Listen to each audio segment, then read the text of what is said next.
I want to beef with. That's the kind of beef I'm trying to have. Hello, everyone. Welcome to another episode of TOPT. My name is Larry. Law. Lionel. Seb. And this is TOPT, where we talk One Piece and anime. Woo! Let's go. Welcome, everybody, to episode 235. Today's agenda will be One Piece chapter 1169. Can't wait. And also, we'll be doing the Jump Festa message that Oda sent out. So please like the video if you haven't already. To everybody that's on Spotify and Apple Podcasts, thank you for tuning in. Love y'all. And as well as for the timestamps, they will be done later tonight, okay? It is a live broadcast, so there is no live timestamps for all those that sometimes are yearning for them. So give us some time to do that. But other than that, I'm going to give it to Seb to read some super chats for the next 5 minutes. And then we're going to jump straight into the Jump Festa message. And then we are going to go into more super chats and then the chapter finally. Okay? We're going to have to make some good timing on a lot of these things. So, Seb, let's say what's up to chat and then read some super chats. Yeah, I see a bunch of people in here. I see Mr. Prince, Dizzy BBL, Nashton, Lovu, Xavier O'Dilly, Gelato, Young Vito, Left Lane John Wayne, Deku Mighty, Nicholas Dakota, Blank Verse, Mikey D. Mike, Hot Rhino, Sav, Dempsey Roll Epo, Papa Josh, Project Iceman, Toby. Just so many. Hit that like button if you haven't already. It does help with the YouTube algorithm. We don't have too many super chats. Just one from Papa Josh. It says, "Yo Seb, where did you get that chopper hat from? It's fire." It's from Oye's on Instagram. Hit me on the Discord. I can send you a link. I've been in talks with him potentially doing a collab, but we'll see. But yeah, people seem to really like it. Yeah, we need a promo code. Yeah, something. Cause I'm about to be like, he got it from somewhere else, yo. It's gonna be it. And then 5 gifted memberships from Project Iceman. So y'all who were able to receive the gifted memberships, throw the knock 'em and fists up in the chat. Yeah, that's it. That was all the super chats? Yeah. Oh, okay. So let's jump into this Jump Festa message from Oda. I guess we could read, like, I wouldn't say piece by piece, but wherever you think is a good place to, like, leave off, and then we'll talk about one section, you know? Okay. Yeah. Leave it to open discussion. Okay. From what I read, honestly, the main parts that we're going to be concerned with is, like, the end. Yeah. Okay. You want to read it? You want me to read it? What you want to do? You can read it. Because I'm going to be reading the chapter. Yeah. All right. So this is the message from Oda, and I'll break it off piece by piece, I guess. It says, "To everyone attending Jump Festa, hello. Towards a brighter future for all. This is I don't know how to pronounce that, per se. Miyaku Ichiro. Ichiro? I don't know. Yeah. In preparation for writing this letter, I asked my editor to list up everything we have planned for next year. And we ended up with a very long list of things that are coming up. But he tells me we can't talk about this, or this. I guess we can't talk about anything. But looking at the list, it does look like many of our projects are aimed at a global audience. Needless to say, that includes Japan. The previous announced anime readaptation, The One Piece, is made for a worldwide audience and is well in progress. And on March 10th next year, the live-action One Piece Season 2 will finally launch. We'll finally get to see Chopper. Every time I see a new scene of him, I find myself saying, so cute. Next March, all of you will be saying the same thing. I hope you'll also enjoy seeing all of the quirky new cast members, as well as seeing how perfectly Inaki and the others embody the Straw Hats. In fact, filming has already begun on Season 3, which will conclude the Alabasta saga. Please look forward to it. Do you want me to break there, or do you want to just go? Yeah, I guess we could just talk about that. All right. So, guys, thoughts on that part of the Jump Festa announcement? Interesting convo about the live action. They're already filming Season 3. Mm-hmm. I can't wait to see this season, I will say. I know we weren't too fond of Season 1, but hopefully Season 2 kicks up a notch. In terms of, I don't want to say quality, because I feel like that's very disrespectful to a degree. But I hope it captures the charm of the manga and the anime a little bit more than it does right now during season 1.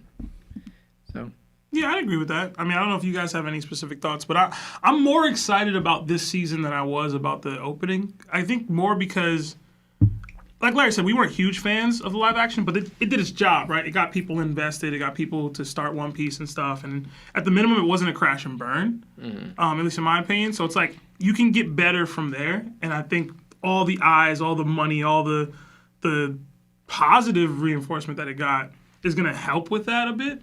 I'm excited. Obviously, Alabasta is one of my favorite arcs of all time, so I'm going to be looking more forward to seeing how they adapt that. And then, like, Crocodile as a villain, Smoker's introduction, things like that. How do they handle the dragon stuff? Like, I don't know. So they've already taken some liberties. I'm wondering what they'll do liberty-wise with some of those characters. I just hope Crocodile's a guy. Yeah, That's really what's his name? I forgot his name. But it's the guy who played, was it Slade? I don't remember his name. Oh, yeah. Oh, yeah. Yeah, he was punching people. He was Flash. Flash he was Thompson. Flash Thompson. yeah. Yes, he was. I forget that guy. Really? Yeah. Wasn't that from How I Met Your Mother? Yep. Yeah. Yeah. Marshall's boy? Yeah. It's crazy it's crazy the things y'all are choosing him from. Like, he wasn't in much bigger things later on in his career. Like, what? Nah. That's one episode of How I Met Your Mother. No, that's not. He's actually in a few. His name is Joe There it is. Magnelio? Yeah. Magliano? The only reason I brought that up was because during Roger's execution, there was a scene where they suspected Crocodile was there, but it was like a black woman. And it had like Crocodile's attire on. So I was assuming, like, you know what I'm saying? Mm-hmm. I was like, oh, here we go. They got him playing Crocodile. I mean, hopefully he does a good job. Yeah, hopefully. I mean, that's a different role for him. But we'll see. Mm-hmm. Yeah. But anyway. All right. All right. As for the new anime film, they haven't said I'm allowed to say this. I can't say it's going particularly well.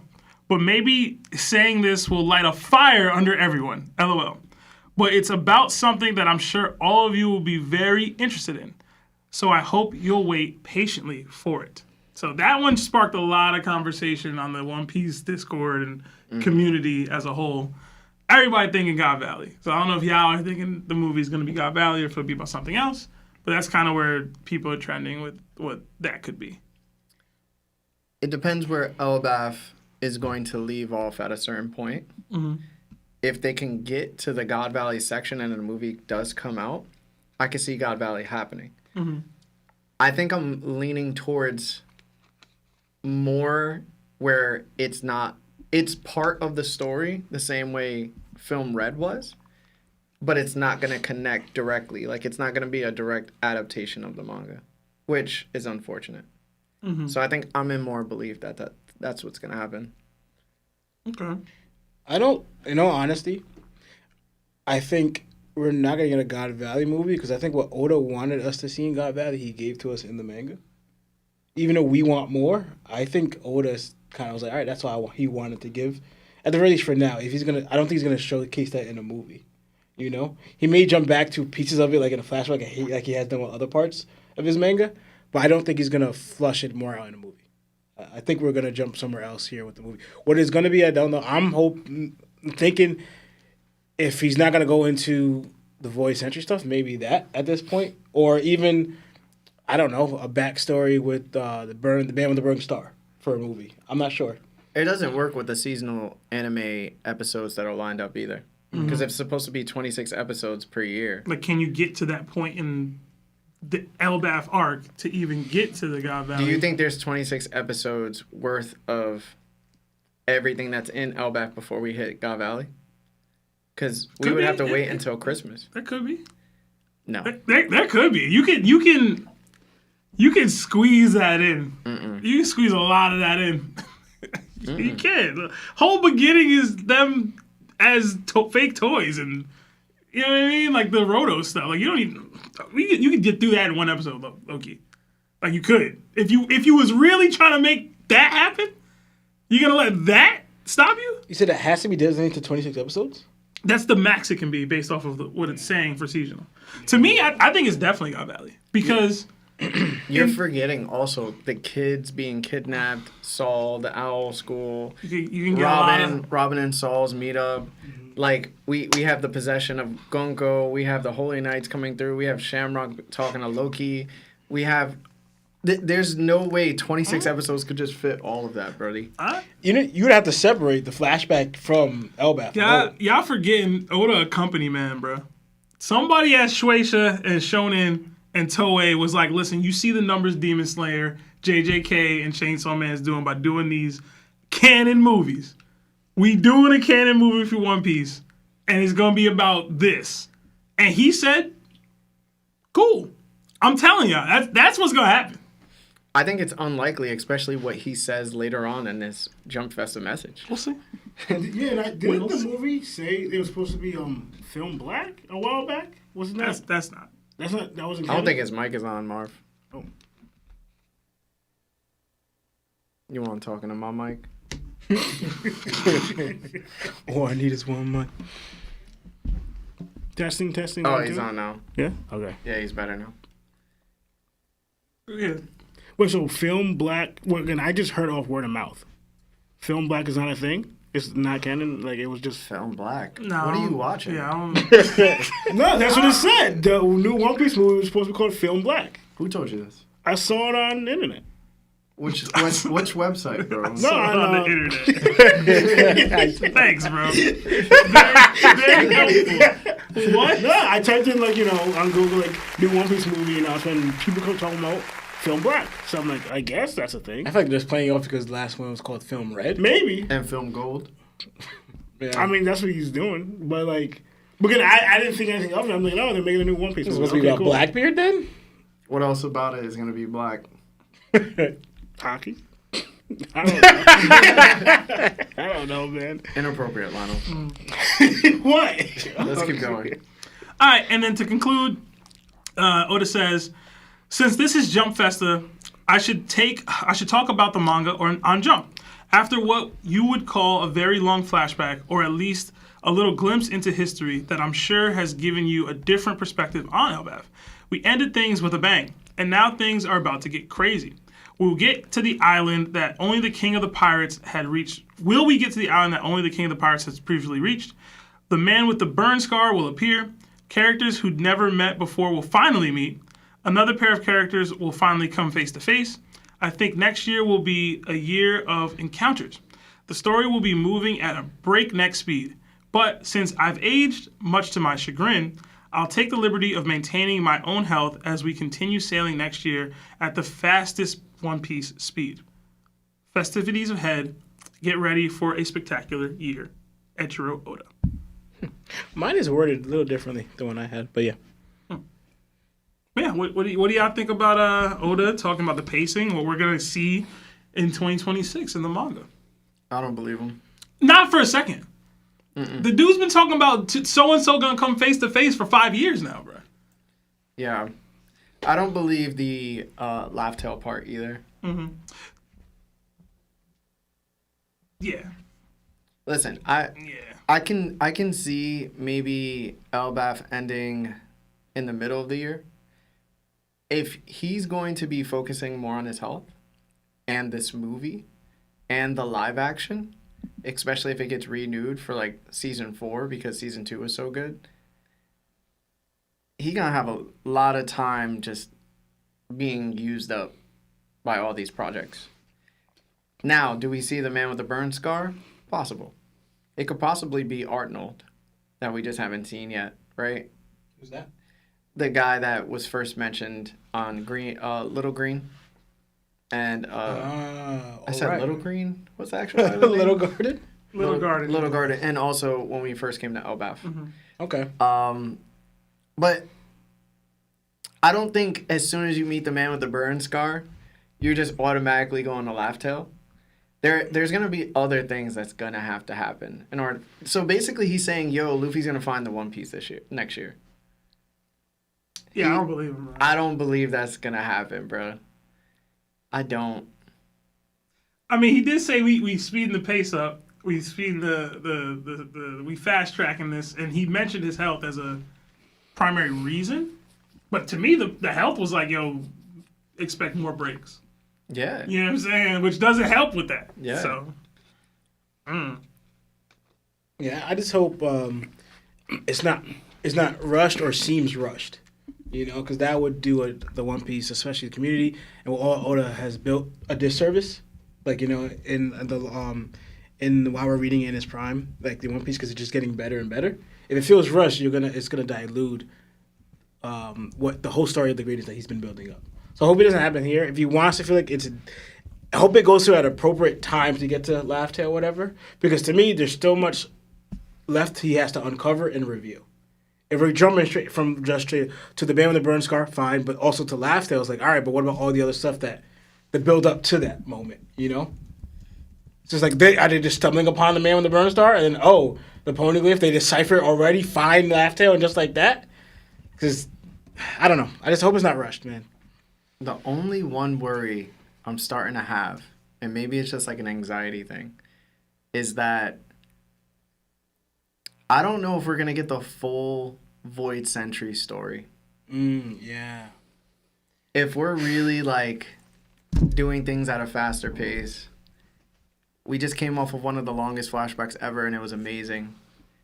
And if Luffy finds the One Piece, and we read this poneglyph, and then Robin goes out and has a Loki moment where she's, explaining everything that she's understood and read, I don't know if we're going to get the full scope of that flashback or what happened during the second world. And then are we going to get any of the first world either? Mm-hmm. So I feel like we're probably going to get a lot of things just not answered, and you're just going to have to accept that Luffy is the person who's just going to solve everything. And I feel like that sucks because I'm really excited to learn about the second world, but I'm even kind of more excited to learn about the first world too. Yeah, for real. And that's, like you said, that's my biggest worry too. Or it's just like, there's so much, the world that he built, we want to see more of the world, and what made the world, the start of it and the ending of it and the middle of it. So I just hope he delivers on it, Shout out to whoever's being encountered. But yo, I'm done with the counters thing, yo. I'm good, bro. Stop teasing and just do it. Every Jump Fest, so and so is gonna meet so and so finally. It never happens, bro. Shut up.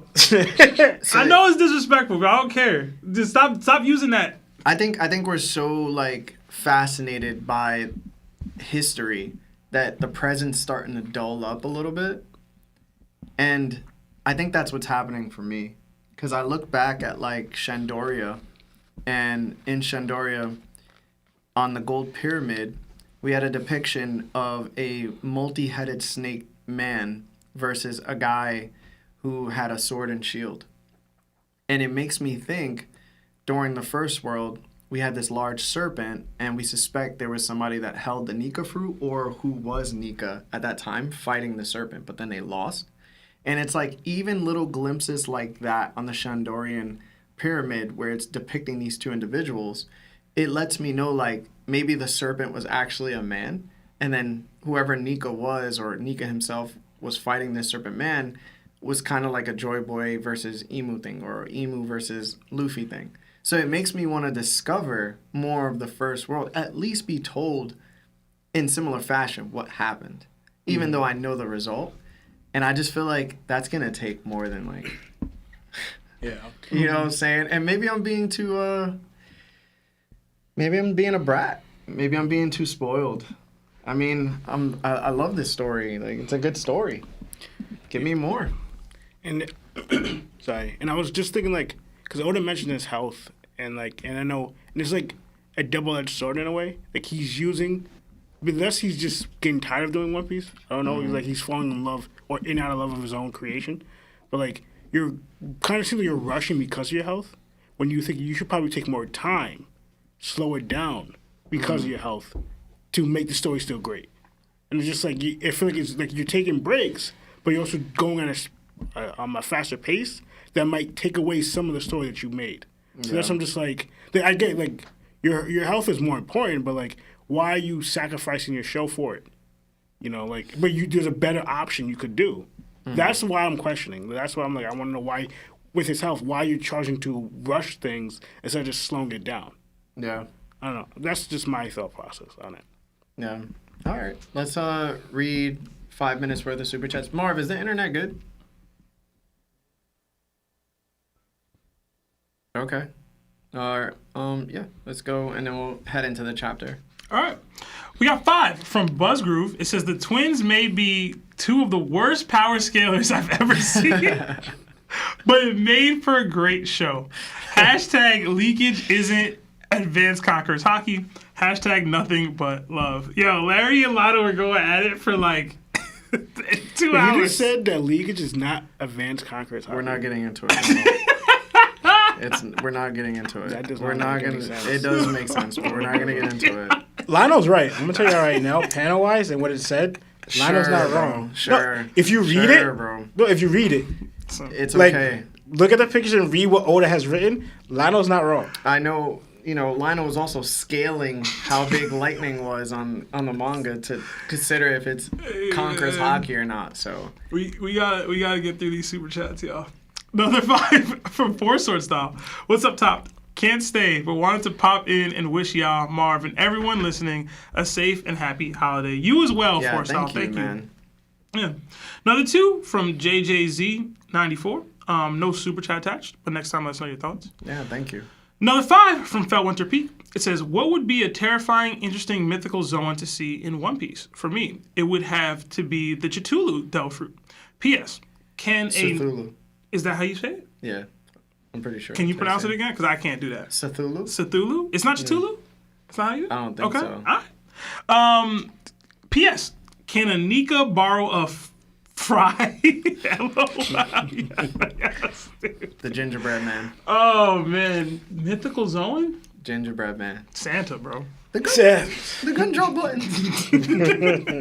Mythical Zoan Santa, bro. Anything just in the bag? Just pop out? Mm-hmm. Yeah. I gotta think more on that. Yeah. All right, another 20 from Lord Franco. Seb, I know these fellas already give you high blood pressure, but we need more crashing out from you.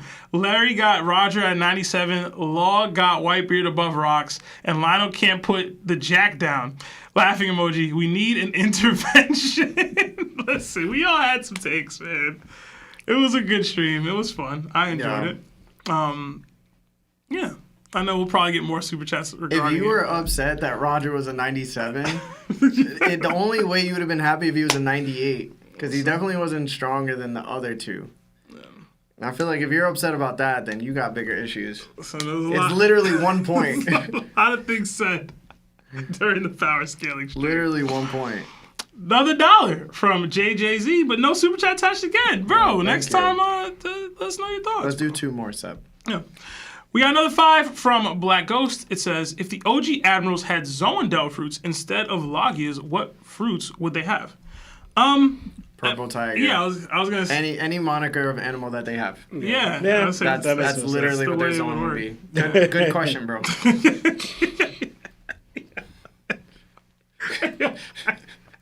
You gotta be like that. But yeah, yellow monkey, red dog, and purple. Was it? Is blue pheasant? Blue pheasant. Yeah. Yeah. Another 5 from Xavier O'Dilly. Sup, bros?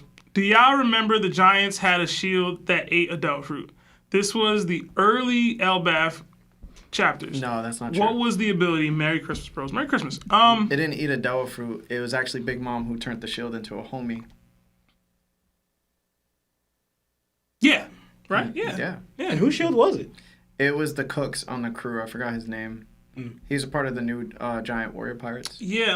Oh man, blonde dude. What is his name, bro? Yeah. We all know who it is. Yeah. I just don't know his name. I forgot it. I'm not gonna look it up, but somebody posted in the chat. Yeah. Who it Somebody's was. gonna say it in chat. Yeah. Right. All right, that's it. All right, let's jump into the chapter, guys. If you haven't liked the video, please like the video for us. But yeah, you guys ready for the new chapter? Yeah. All right, let's get it. For this week's One Piece chapter, we don't have a reader request. Instead, we were treated to a Rocks Pirates color spread. It features all the major players, all dressed in black suits, reminiscent of Sanji's style. What did you guys think about this week's color spread? And let's start with Seb. I thought it was absolutely phenomenal. I loved seeing it. I looked at it for like 10 minutes. Normally I go past the color spread and go back. I found myself not wanting to leave the page. I was like stuck on it, like just looking at every single character on there. I always like suits. I've always been a big fan of suits, and any character wearing a suit in an anime has always been cool to me. And I really, really, really loved the Rocks Pirates getting this color spread because we don't see a lot of color spreads of non-Straw Hats. Yeah. And especially non-Straw Hats and an entire crew. I thought this was Don't great. get it at all. Yeah, I thought it was great. I love seeing young Kaido just grilling Shiki while Shiki's laughing. I'll mess you up. Like, you know what I'm saying? Like, it was just funny to me. Gonzui eating grapes, Whitebeard getting annoyed by Stussy. Like, I was so like, this. I want more Rocks Pirates. I wanted more Rocks Pirates. Big Mom with them thighs out, man. Mm-hmm. You know what I'm saying? Listen, do something to me. But Rocks, he looks cool as hell, man. Yeah. He just do. And I like he got the sword in the red. Thought that was cool. I don't know what that tiger doing there, but it's like it's like he Tony Montana, bro. It was cool, bro. I listen. Everybody here was like perfectly encapsulating what they are in the show or in the manga. Like even Captain John, like he's super greedy. Wang Ji in the middle, like drinking and doing F you, like you know what I'm saying. I thought that was cool. I kind of wish we got more from Barbell, I think his name is. Barbell, yeah. We didn't get much from him in the manga. And Unfortunate. And now that he's blonde, he's officially Blonde Squad, so I'm like, dang, I kind of wish I could have caped for bro really a little blonde. bit. It's so funny. Because I think Sunbell, his hair is green. Mm-hmm. It's like a greenish or light blue. I forgot. I don't know. I was just really, really, really... Also, a completely different skin tone. Yeah. I was just really, really happy. He doesn't seem like a fishman right now. But I guess it's pink. Is he pink? Is that what he is? He looks beige. He looks beige. Yeah. Like, he seems pretty human, but at the same time, he's got to be a fishman, right? Yeah. So, I don't know. I didn't have too much, but shout out to... oh, guys, I forgot his name already. Forgot his name. Barbell? No. The... Marlin. Don Marlin. Yeah, Don Marlin. Gone too soon. I had a whole theory dedicated to you and the Meyerlandsk and Capone of Lucky Luciano of One Piece, and you were gone too soon, man. I couldn't get the theory out in time. So yeah. That's for me. All right, Law? Nothing much besides Sebastian said a lot. It was cool as heck. Barbell, right? Mm-hmm. He, like you said, doesn't look like a fisherman, but his eyes look so crazy, like menacing, as in like almost like he's an assassin. If you look at his eyes, like he's just ready for battle or war. You know, I'm just not upset, but I just noticed on like, for example, you have the Roxas crew and you have the Rogers crew, where if you compare to like Luffy's crew, you have Jinbei, where their fisherman stands out so much, but you have in their crew, you don't get much from them at all. Like the hype we would get, like, thinking, if you're comparing, we see Jinbei with Luffy's crew and how much of a night we wanted, me and Lano, as soon as we met Jinbei, we were like, yo, he's the future Straw Hat on him. But then we get like nothing from Rogers Fishman and Roxas Fishman, not barely even seen in action. So it's like, where are they? What happened to them? You know, like I wanted more from them. Besides that, they look dope. Like, do you know Whitebeard's Fishman name? I didn't even count him. The shark dude. I forget his name. I saw him. I was just like, man. I saw him and I was like, nah. Lawrence has just found a new race to hate. Now what? I looked at him and I knew Giants, now fishmen. No. Oh, Namor. No, I saw Maybe him. Maybe it's Namor. I saw him and I like, all right, Oda, he's not gonna do nothing with this dude. Yeah. Shanks don't have a fishman on his crew, by the way. Shanks is racist. What? Because he don't got a fishman. Anyway, anything else, Law? No, that's about it. All right, Law. I mean, Lionel. It's been years, bro. You're used to it already. Yeah, I agree a lot with both of you. They said, except the fishman part with Lawrence, but but I said that was wrong. But I agree with Sebastian, like. Because I know they show like cover panels a little bit. I think the only one I fully remember that wasn't Straw Hats was the Beast Pirates, but they just had the regular, you know, Jack. the regular clothing in the manga. This is the first time you actually see them wearing something different, like a different theme. Yeah. With like they're as if they were the Straw Hats right now. Like that's what I saw. Like I thought that was pretty dope. Like Oda did that because you don't see them do it with the Roger Pirates or Whitebeard Pirates or any other significant, because we even seen with the red hair pirates, we may get it later on, or the black hair pirates, like they're more established, or the you know, but like he clearly singled out the rock splash. What? That comes into narration for our character, by the way. What are you talking about? Keep going though. I actually was kind of shocked that what's his name? The guy who eating the grapes, Wang Ji, that's his name. No, that's not Wang Shi. That's Gongzui. Gongzui. Yes, there you go. I thought his hair was black the whole time. It's like brown or red. It threw me off because isn't he the guy from Thriller Bark? Yeah. And is his hair black? He might have dyed it. He passed away. True. That doesn't make it turn black. I mean, I'm pretty sure you lose some type of color when you pass away. You don't think that's his... Wait, you think he dyed his hair, Sebastian? Could have. That'd be an easy explanation for why it's different.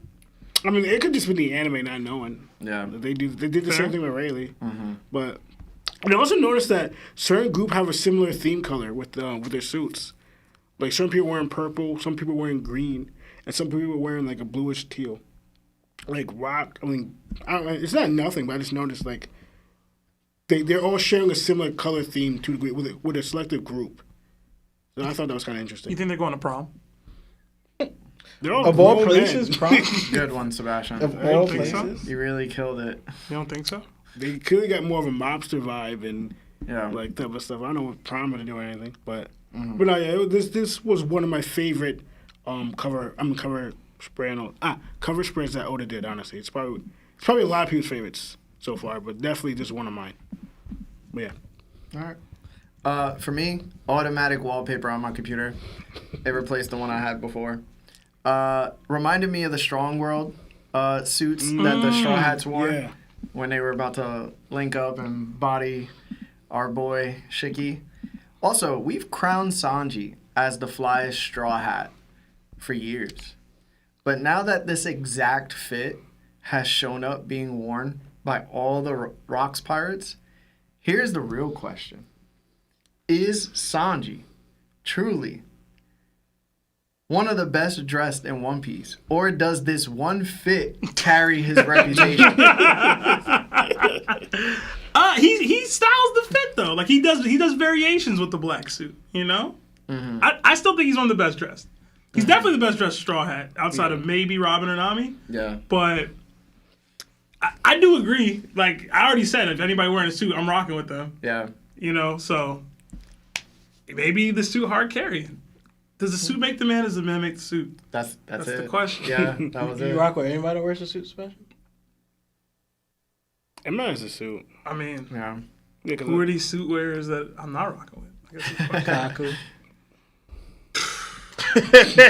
to the Kaku. Listen, man. Kaku, man. He wears He a don't wear a suit. tie though. He does like a tactile. Notice Rob Zip- Lucci. I mean, post Rob Lucci now. Yeah. I like Lucci. All right. Let's No, I forgot one thing. They forgot a character. I was the whole time looking. I feel like somebody's missing They here. forgot Gil Blaster. Gil Bastar. Yeah, Gil Blaster. I mean, I did get they you. though? I get you, but Oh, also I wanted to mention one other thing. A lot of D-Clan members are starting to be shown with tigers next to them in these like child pictures or color spreads. Luffy has a couple tiger pictures. Reason I know why people Garp has thought one. that there was going to be a Gear 4 tiger mode. There's one with Roger, but like Roger painted the face of the lion, so it looks like a tiger. Then you have Garp as a child riding a tiger.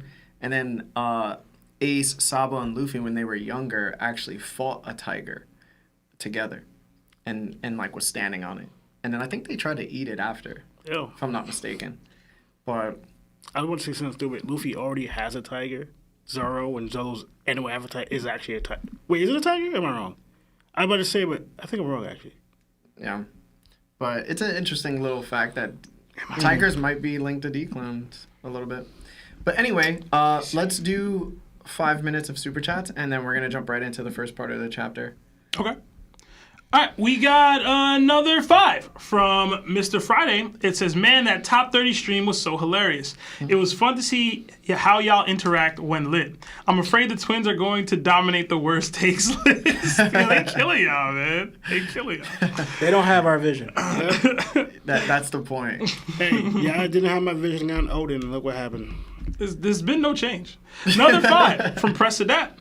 What's up, fellas? Finally finished the top 30 stream. I hope the twins are being included in the worst takes list for the Discord. LOL. Merry Christmas. Yo, leave our guys alone, bro. man. Let them rock, bro. It's alone.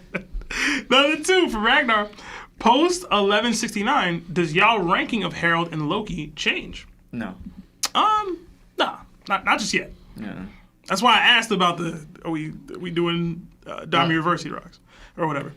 Another 5 from JJZ94. Do you guys think that the countries that the Straw Hats have been, Alabasta, Wano, Elbaf, etc., Joy Boy had same crew from the same countries? Hashtag top rocks. Most likely. That would be a nice little twist. Nice little nugget. Yeah. That'd be cool. Another 2 from Goldie Fish. I want to see Drunk Lionel again. Bro said Nikas.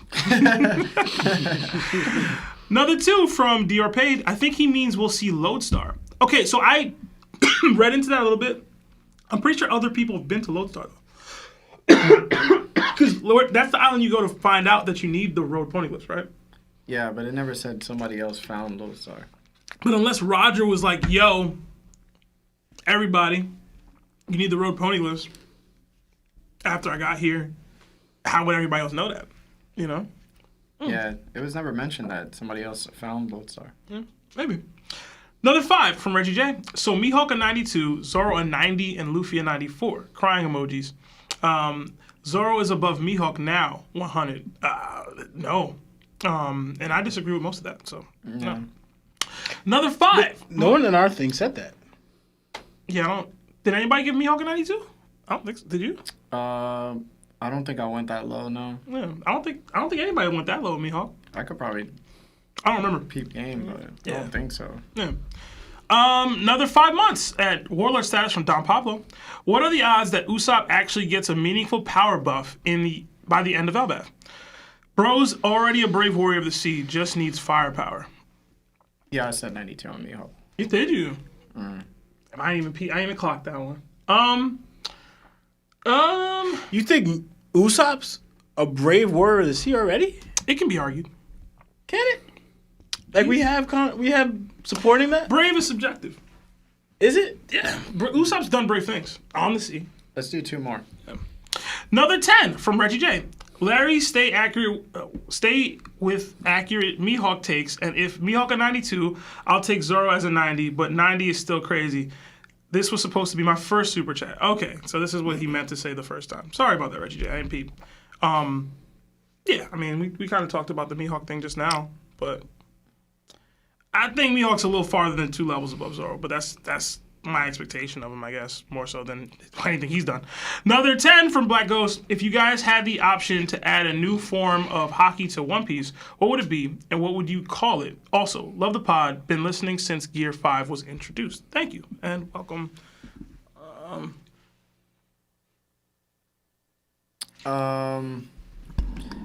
I'd find a way to add all 3. Into one, thing? Yeah, so all the advanced forms into one. And I don't know what I would really call it. Okay. If I had to, some sort of life force hockey. I know I've said this before, but you can weaponize your will. What if you could weaponize to go even further beyond that? And I'm gonna take away some of my actual life force to throw the strongest attack I possibly can at somebody. I don't know how much I'd like it or what I would call it. Maybe divine hockey or something. I don't know. But yeah. You heard me before. I said this before. I want hockey key blast. Mm-hmm. I thought of kind of and I got the idea a little bit from Naruto, like that hockey cloak. You know, when you go to the animal, when you go to the chakra form, when you go to animal beast and Sage form? Sage mode? No, You know the tail He's beast? saying the tail beast cloak, the cloak. he goes to X tails forms or The whatever. QB mode. Yeah. yeah, but not the actual when you use an animal, like that cloak around them. That Like Naruto, 1 tail, 2 tail. It's called the QB chakra mode. yeah. It's not all QB though, because QB is Naruto specific. If you want to just say Biju chakra mode, then it's the same thing. Yeah. But all right, guys, we're gonna get right into the chapter. If you haven't liked the video yet, please like the video. All right, guys. The chapter opens with the title and takes us back 14 years ago to the sun world of Elbaf. The chapter is titled, My Passing Cannot Come Soon Enough. We begin at Gilban's house, where Shanks reacts in disbelief upon learning that Captain Roger had a son. Gilban explains that it must be true since Garp himself told him, and he's amazed Roger's son survived the Navy's relentless search. Shanks smiles, realizing that Roger's son feels like a little brother to him. Gilban reinforces that idea, saying Shanks and Buggy were essentially Roger's sons, or their sons as well. Shanks then looks ahead and suggests that if Roger's son is out there, then maybe he's destined to be the next king of the pirates. Gilban smiles at Shanks and reminds him that the title of Pirate King isn't hereditary. Sometimes, those burdened with the greatest expectations fail to reach that greatness. Shanks asks if he really believes that, and Gilban laughs, replying that it's exactly what makes life so fun and unpredictable. Meanwhile, at Oris Castle, Loki and Yarul arrive and are greeted by the guards. Outside the royal chamber, nearby guards hear a sudden disturbing scream. Inside, the guards surround Harold, demanding to know why he's taken the life of one of his own. They explain the guard Harold murdered was there to chain him. Harold stands over the body, confused, wondering why he struck him down, almost as if his body moved on its own. He questions whether this was done to fulfill Emu's orders or to eliminate anyone who might stop him. Harold reflects on Emu commanding him to raise an army of warriors and wonders if he's even capable of resisting Emu's control. Can those orders alter his thoughts for the rest of his life? As long as he lives, he believes his presence only worsens Elbaf, that his very body has become a blight on its safety.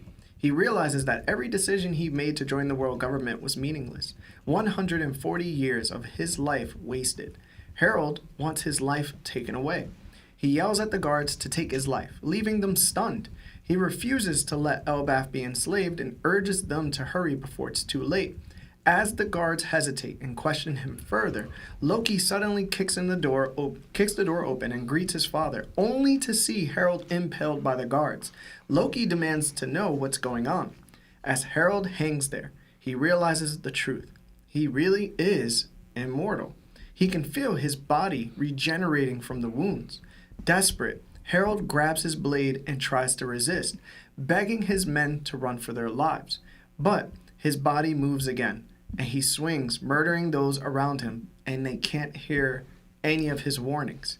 Harold cries out, pleading to himself for anyone, to take his life. Loki and Yarul stand in shock, unable to process what they've just witnessed. Starting with Lawrence, what did you think about the opening of this chapter, bro? So I was not shocked, but I was like, oh, so Shanks and Gilban did know that Roger had a son, right? And the fact that Garp is the one that told Gilban is like, so you just casually meeting Garp and having these type of conversations with, and I guess it's not coming to battle, or maybe it is, but it just seemed like he was just relaying information, just so you know. So like, I don't know what exactly they did with this information about knowing that Roger's son, because also now it begs the question, right? Because we all know Shanks or Ace goes to meet Shanks, right? You know Roger has a kid. And I'm thinking, do you know that it's Ace, though?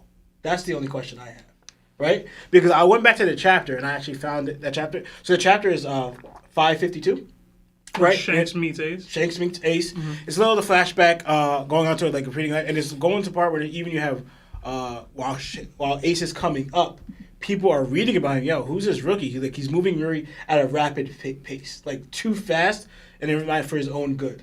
Like even Whitebeard, while he's getting Whitebeard's attention, Whitebeard's curious about, yo, where's he from or whatever, you know? That's right. And they just show he meets Ace, right? So we in the caption it's more like, oh, Ace just tells Shanks that he's his brother, right? So nothing really going on to Ace to know that's this is the one that's actually Roger's child at all.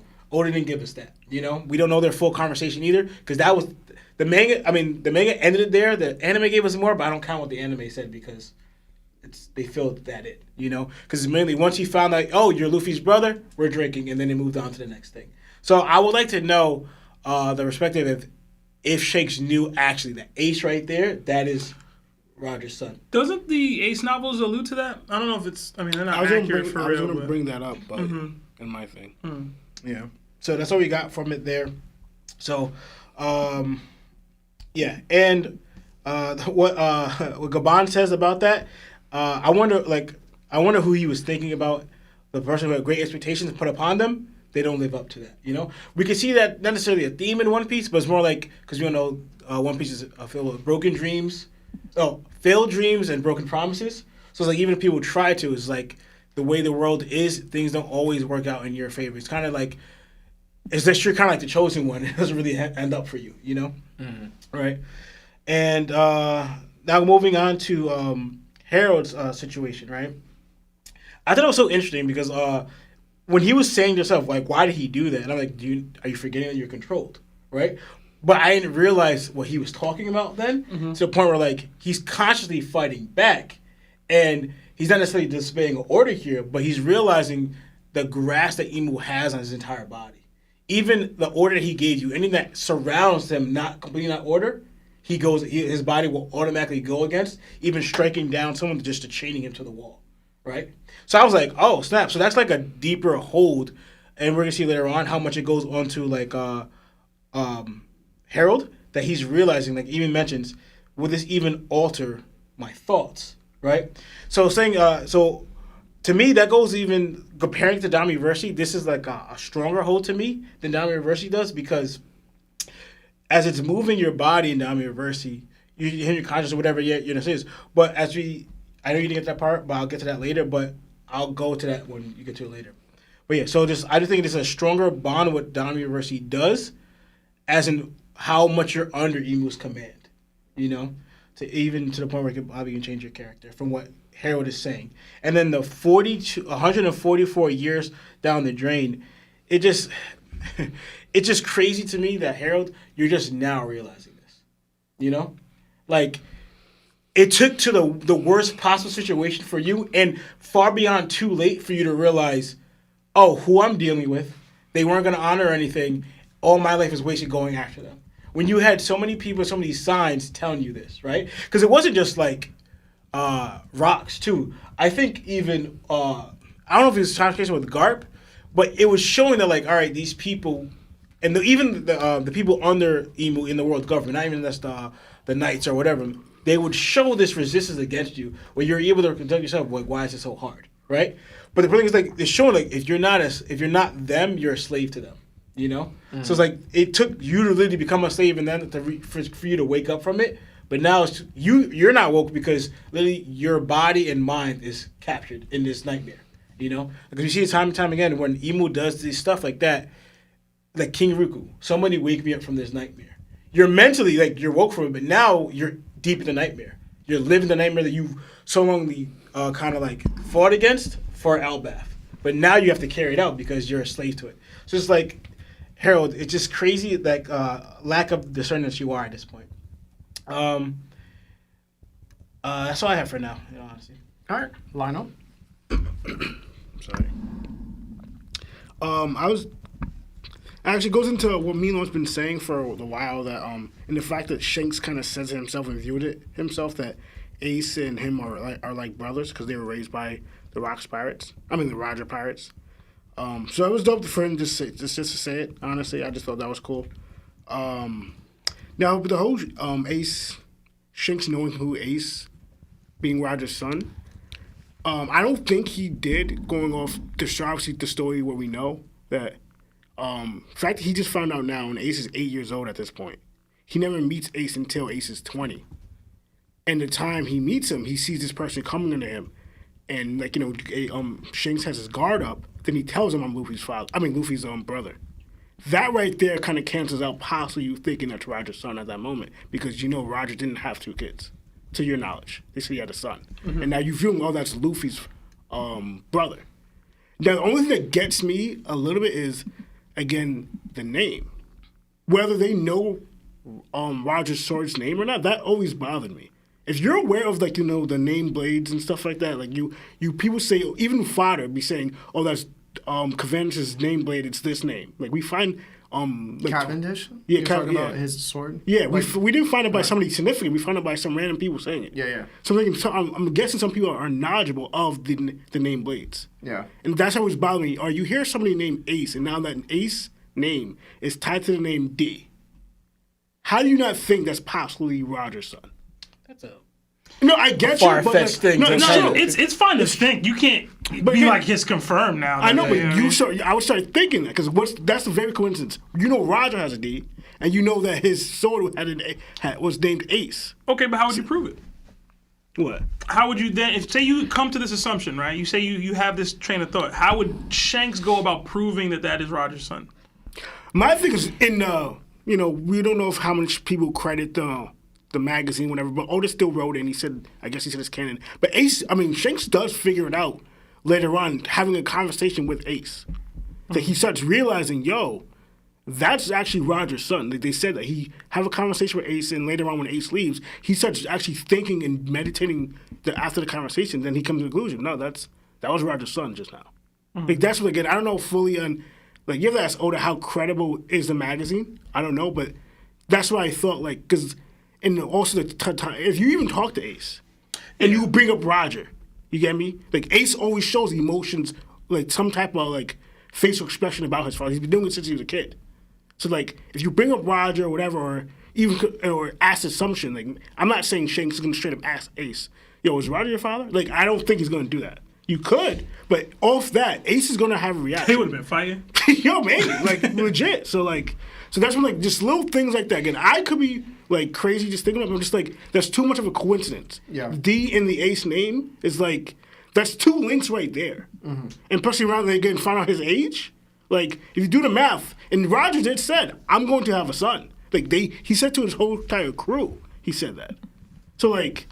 Good, just pointing towards like certain things that Roger said and what we know the timing frame is like that actually might be his son, But like I don't know, like that's what I thought. Again, I understood why Shanks wouldn't know in the beginning, thinking that is Luffy's brother because that's when that got introduced. Yeah. But just thinking wise, the name itself, because I'm not saying Rouge is part of it because they don't know. I don't know if they knew Roger got with her. Like I don't know if that's a thing. Like they know that was Roger's woman.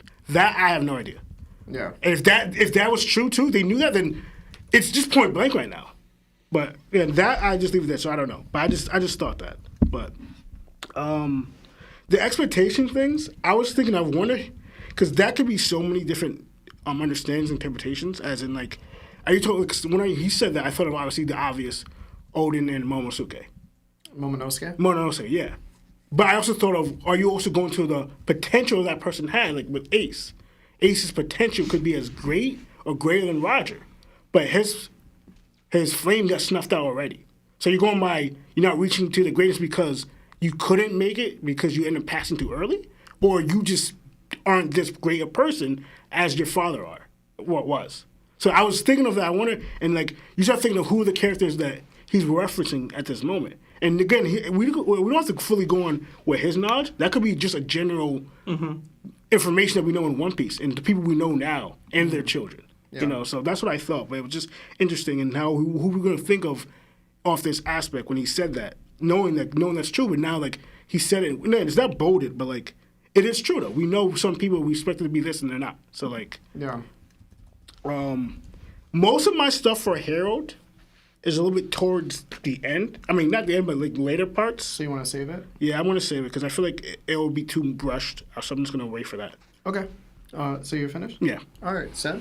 All right. I thought similarly, Lawrence, with Gabon communicating with Garp. I thought it seemed weird at first, but then I remembered that a few chapters ago, after Rox was taken out, Garp was being carried by Gabon in the aftermath. Yeah. So it's possible that Garp does still feel indebted to the Roger Pirates for saving him in a similar way that Smoker felt indebted to the Straw Hats after saving him in Alabasta and letting him slide, or letting them slide while still maybe even maintaining a relationship long term.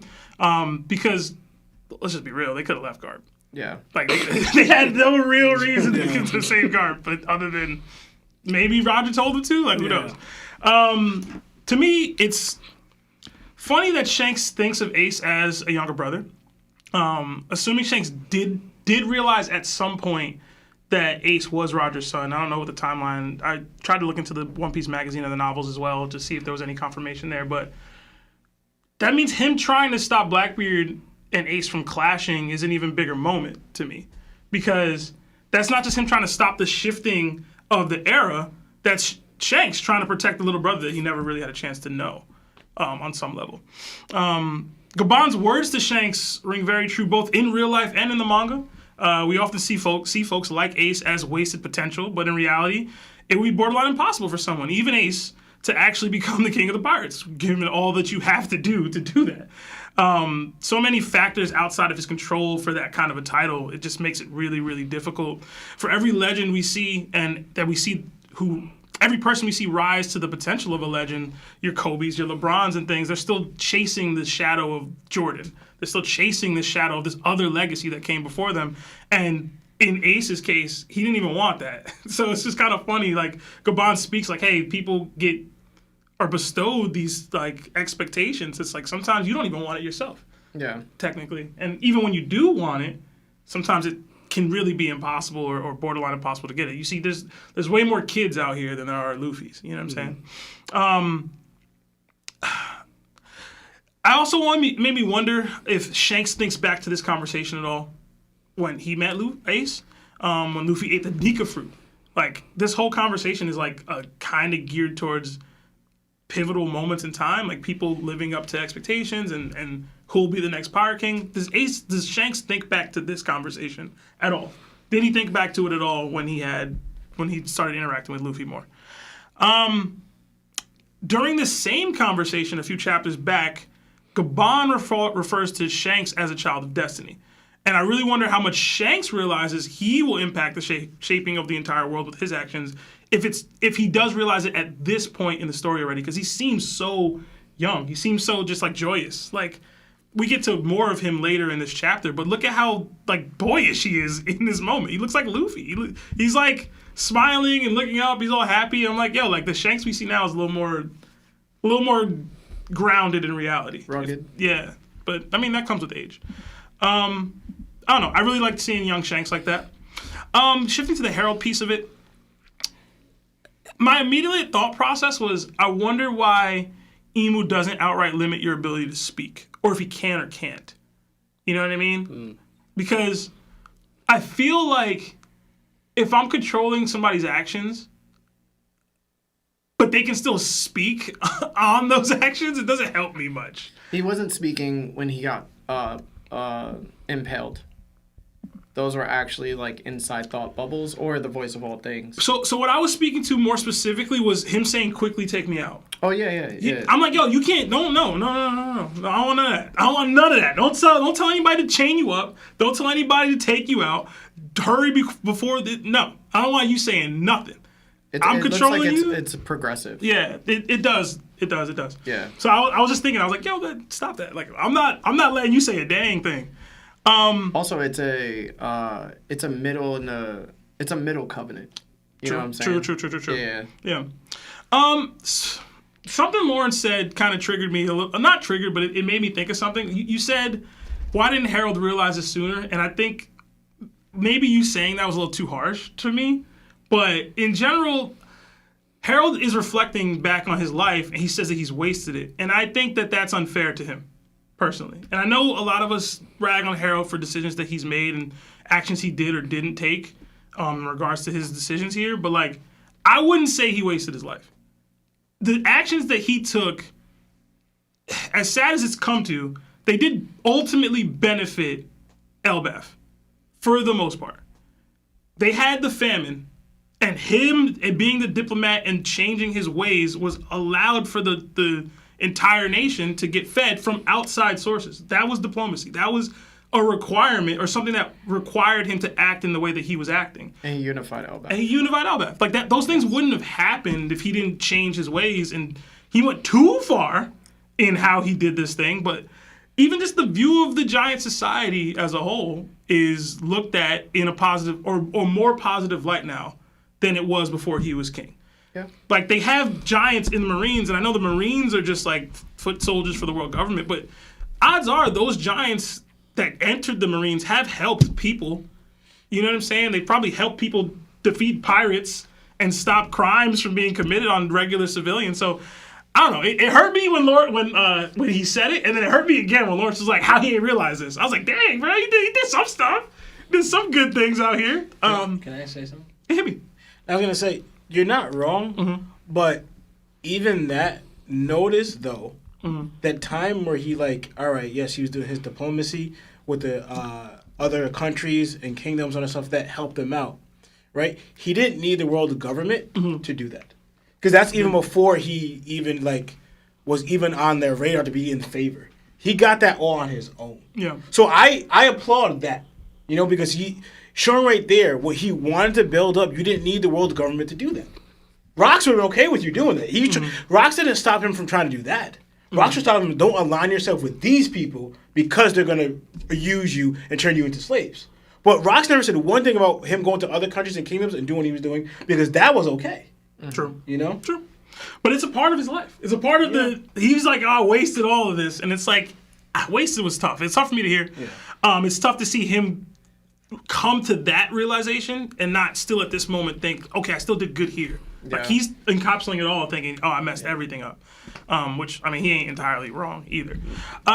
Briefly, I can't even imagine what that must feel like for Loki to see that. And I know we talked about this the first time we got into it, because we saw this scene already, technically a few chapters back before the flashback really kicked off, or at least at the very beginning of it when it kicked off from a different angle. And it's just like, I saw my dad yesterday, bro. I can't even imagine what this would be like. You know what I'm saying? To see him just get poked up by his peoples like this. And he don't have no idea what's happening. He has no context for the situation. I was called to the castle. I get here. My dad getting stabbed by all his people.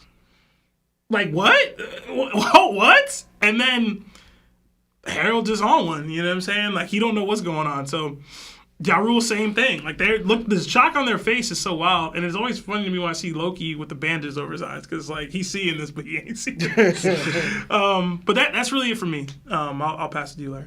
Yeah, I was genuinely shocked that Gabon didn't know Roger and his love, Porcus de Rouge, had conceived a child. We know Roger told his crew before they disbanded that he would have a child, but looking back, it seems that once he went into hiding with Rouge, he never contacted his crew again. At some point, Gabon and Garp must have crossed paths, and that's when Garp told him about Ace. But it appears Rayleigh didn't know at all. The only time Rayleigh may have learned that Ace was Roger's son was during Sengoku's broadcast to the world at Marineford. If I'm wrong, then please correct me, because I don't remember. And honestly, that makes me question Roger just a bit. Roger knew that once he was captured and set to be executed, the world government would retrace his steps from the past year, track down his family, and take their lives. Yet, he chose to tell Garp, but not his own crewmates. And I understand that Roger trusted Garp just as much as anyone on his crew, but still, he never reached out. Imagine how different things would have been if Rayleigh or Gabon had known ahead of time. Ace could have been raised on Elbaf with Gabon, or on Sabaody Archipelago with Rayleigh and Shaki. I really like the idea that instead of a marine or a pirate needing a father, he found one in either men closest to his father, found an appreciation for his dad, and learned from hockey masters to set him on a path to become said Pirate King. I'm a sucker for what if Ace piece, I guess. I think we all are, right? You're saying Ace should have got into the checks. Larry, real quick, just to before you go on. Yeah. I know you've given Rayleigh and Gabon some crap in the past about not spinning for Ace. Are they absolved now in your mind?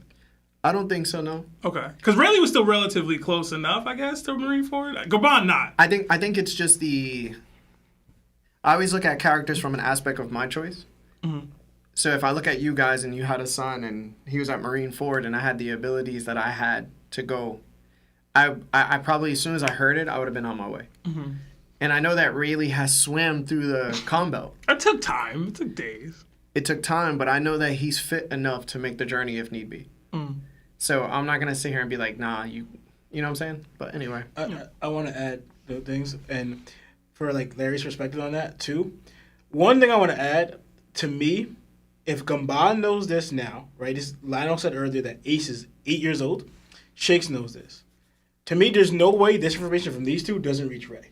Yeah. But at the very least, because we got later on Shanks and Ray. Granted, to me, years go by, but whatever. Shanks met up with Ray a long time and told him about Luffy. Yeah. You know? And then another time, because Shanks at this point has not met Luffy yet. Right? Because Luffy, Luffy's 6 years old. Yes, he may. No. No, he may know Luffy. Because he's. No. I'm trying to think how old Luffy is. Because Shanks is making trips back and forth from that village. We don't know when. So it's either We don't right know before when, he knows Luffy or he doesn't know Luffy yet. We don't know. But either or, we see them that because Shanks tells Gabon about Luffy, and he tells Ray about Luffy. There's no way he doesn't reach Ray right now. And also another thing I want to add: to get to the New World, you have to go to Fisherman Island, and to go to Fisherman Island, you need your ship coded. Ray codes ships. But you're missing the point that even Gabon at this point is saying Roger has a son, but he's not saying Roger's son's name is Ace. True. Yeah. Yeah, okay. So what makes this even more interesting is Shanks. When Shanks says that if Captain Roger had a son, then that would make him his little brother.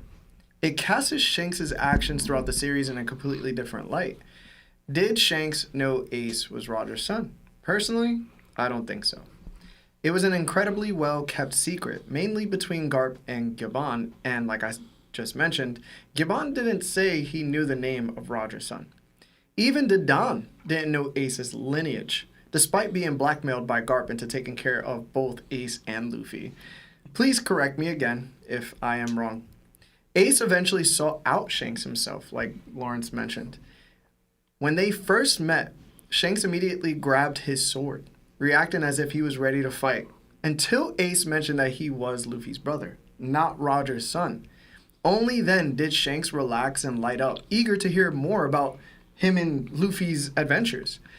It wasn't until later after Ace attacked Jinbei that Whitebeard truly took notice of him because he denied becoming a Shichibukai after defeating Hanafuda. Ace joined the Whitebeard Pirates, and sometime after that, though we don't know exactly when, Whitebeard learned who Ace really was and chose to protect him from the world, as Sengoku later revealed. That protection is the reason the world government didn't immediately come after Ace. Not long before Marineford, Shanks went to Whitebeard and asked him to stop Ace from chasing Blackbeard. Then, after Ace and Whitebeard was murdered at Marineford, Shanks arrives to end the war.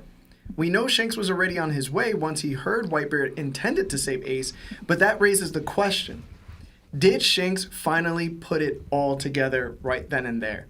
Did he know Ace was Roger's son during his travels, even back when he visited Fuchsia Village? Or did he only find out later during Sengoku's worldwide announcement and realize the cruel irony that he was already on his way there, but he was going to be too late to save him?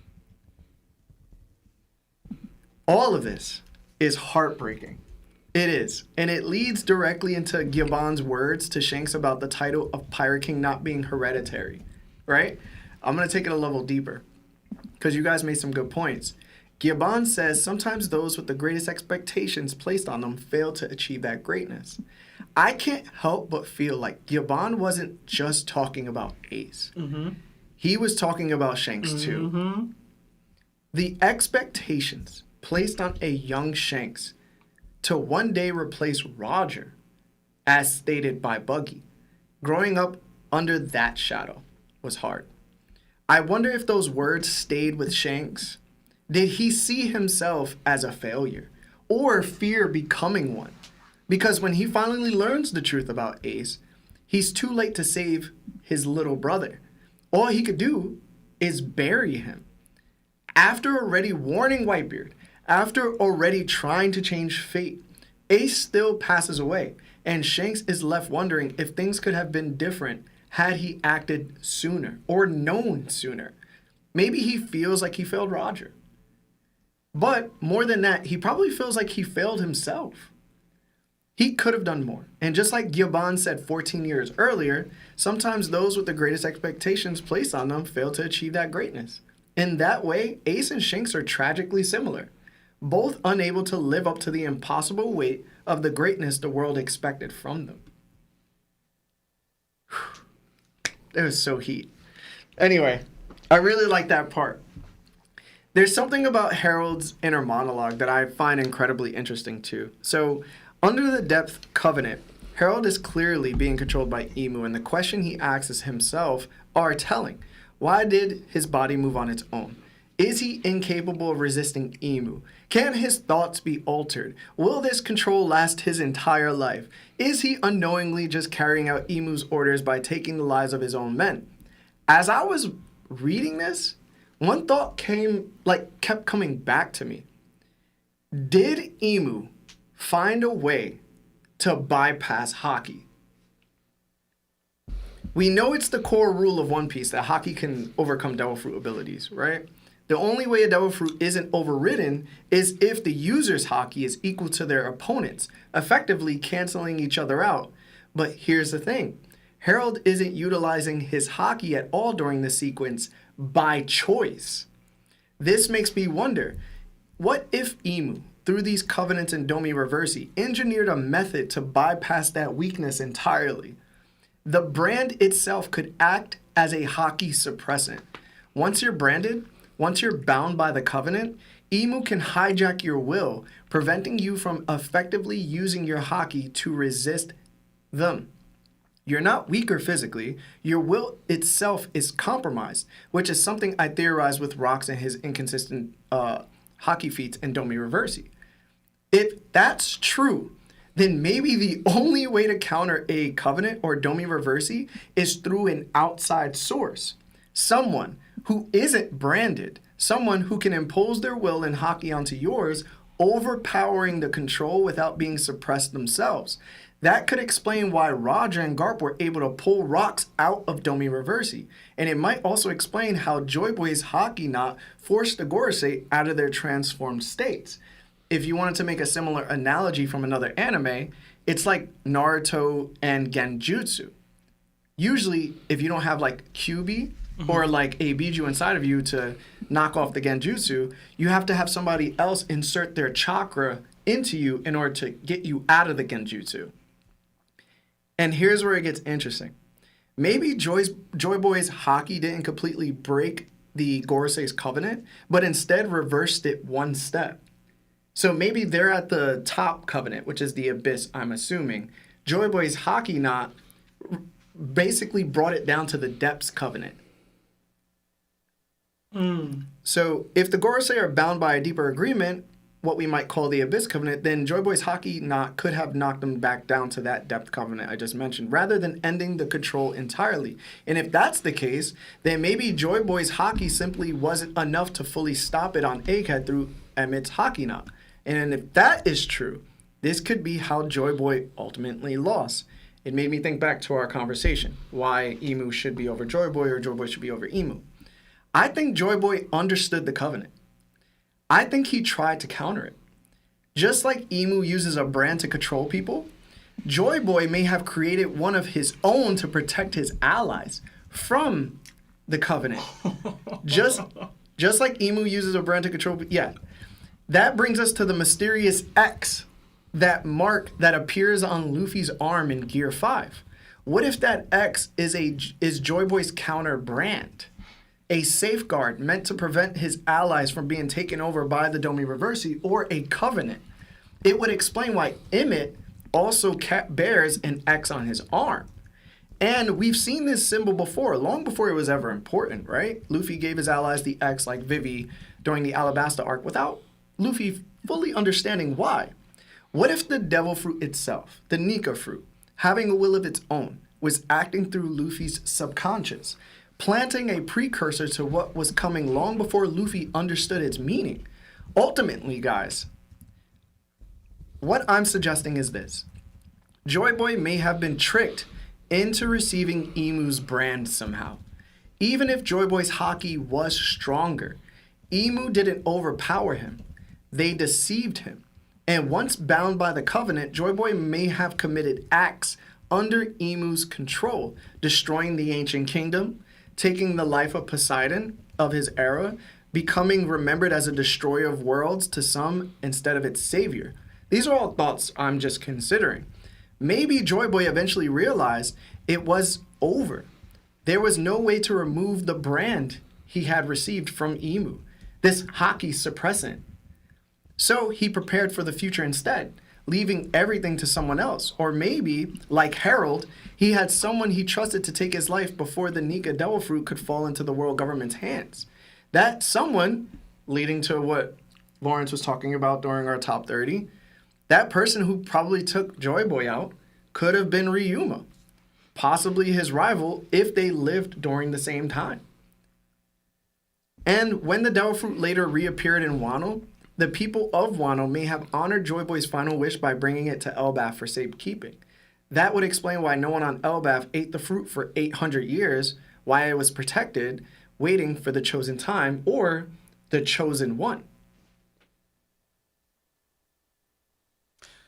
Okay, so I do really like that theory and that concept in general about Joy Boy creating a symbol to counter the covenants. My pushback is the symbol you went with. You went with the X. Yeah. To my understanding, the X appeared on Luffy's arm only in the newspaper, and that was for Vivi to symbolize to them that she's okay. Mm-hmm. And that's where she was. That's my theory, that's my headcanon, but that's how I interpreted the appearance of the X. Because I don't think the X appeared actually or in actuality on Egghead, on Luffy's arm. Mm-hmm. I would have to go back to all those pages and panels to try to look at it, but I don't think we ever saw an X on Luffy's arm. I thought that was the newspaper and Vivi doing a 3D 2 wide to Luffy in reverse. Could be wrong. But the actual Joy Boy creation of a symbol or a brand or something to signify this or to protect his people, I love that. And I started thinking of different symbols that could represent that or could be used to represent that. I thought of all the nations that we have that have like the sun symbol or the moon symbol and or the D symbol in general, you know what I mean? So I started thinking of all the different nations that are probably tied to Joy Boy that have that symbol of the circle, the sun god. So I really like that. I was like thinking back to the Fisherman Pirates, like maybe that's like derived from that and that they've tried to cover, like, I don't know. I started thinking of all those different symbols. So when you were saying that, so I do like that. But I definitely think the X part is the Vivi piece. But that I could be wrong. So I don't know if y'all have anything. I really like that. I honestly, when he started saying this, it already started hitting me, why I liked it too, because I don't know from the longest, but you could say it not started from Kaido, but we're beginning a similar thing of Luffy comes across like enemies that are trying to break someone's will, right? But we all know this. Stronger willed people don't get their will broken. Even if you're not a conqueror, even like Kairos. He's not necessarily he's not a conqueror, but even though all he was doing, his will was not broken, right? Law's not a conqueror, but his will wasn't broken against Doflamingo, right? Luffy and Kid are prime examples because they are conquerors, and no matter what Kaido would do to them, their will not break. Only the weaker wills people would break. So if we're going higher, because also people, Oda keeps having something, but someone foreshadows it and does that at a greater degree. So if you can't break someone's will because they're too strong, what if, and I thought of what you're saying, you'd redirect it to ally it against you completely, where you can take control of it. I can't break it, so what do you do with it? You have it, you kind of redirect it for your purpose, right? So that's what made me think about those things that he's doing, right? Because you're not breaking Rox's will. You're not breaking Harold's will. They're fighting against you. But what you can do is somehow have their will work for you where you gain control over it. So you're not breaking it, you're using it how you could use it, you know? Oh, you have more? I do. Oh. Yeah, so like what I was like, that makes more sense of how you could use, too, because like even what Harold said about even going their thoughts and stuff like that, right? How you're able to get it on a deeper level to gain control of them completely. And that makes sense where, wow, like I said before, well, I agree with Larry, I don't think it was Emu's hockey that they're using. He's accessing their hockey, but he's able to use it to where he sits even efficiently that they may not know or whatever, right? Because he found a way to access their will So not only he's asking your mind, your body, your heart, your everything, your will as well, even your hockey. So that makes more sense how he's able to use people the way he does and make them even like showcase that they're kind of stronger because he has them completely, right? So I thought of that, and then even with the symbol wise, it's funny because the first time we seen for like you bring out the X marks spot on Alabastas to identifying who our allies were because you didn't know because what Bond Clay was able to do. But then we saw it again on Wano with a different symbol. The half moon, Mm-hmm. right? So now like, I wonder if Oda's building up something because also too, like again, the symbol for Nika or whatever it is also the sun. But the main thing is too that the Jobe clan, whatever, is like they're the dawn of the world. They're supposed to bring the light of the world, right? They're the dawn over this shadow of a nightmare that is Emu. So a symbol is gonna bring it up. I don't know what it is, but I think Larry's on to something here through all of this because it points to how Oda's writing certain things. He's building up to these moments of what he's saying, but he's kind of like slowly hinting at it to what his greater scheme is, what Emu's actually doing, about all that. But you were gonna say something? No, it's not relevant enough to the combo, so I won't bring it. When Larry said that, I actually thought of two things, and it's like in a way, kind of way foreshadowing something. I thought of Blackbeard's fruit, the darkness. How Larry says he stops, or he able to stop their hockey or whatever. But I thought Blackbeard kind of does two things to our knowledge, because how did he get the Nami, the Gora Gora, Whitebeard's fruit? He was able to somehow extract it and use it for himself with the darkness fruit. But he's also able to stop abilities. I think Oda, like what you're saying, I think Oda took that concept with fruits, but did it with hockey in a different way. That he's able to probably stop it or access it, what Lawrence was saying. Because Blackbeard's doing the same thing. He's stopping it or somehow accessing it. That's why he's going ability hunting, because he has the Yami Yami now, which could access fruits.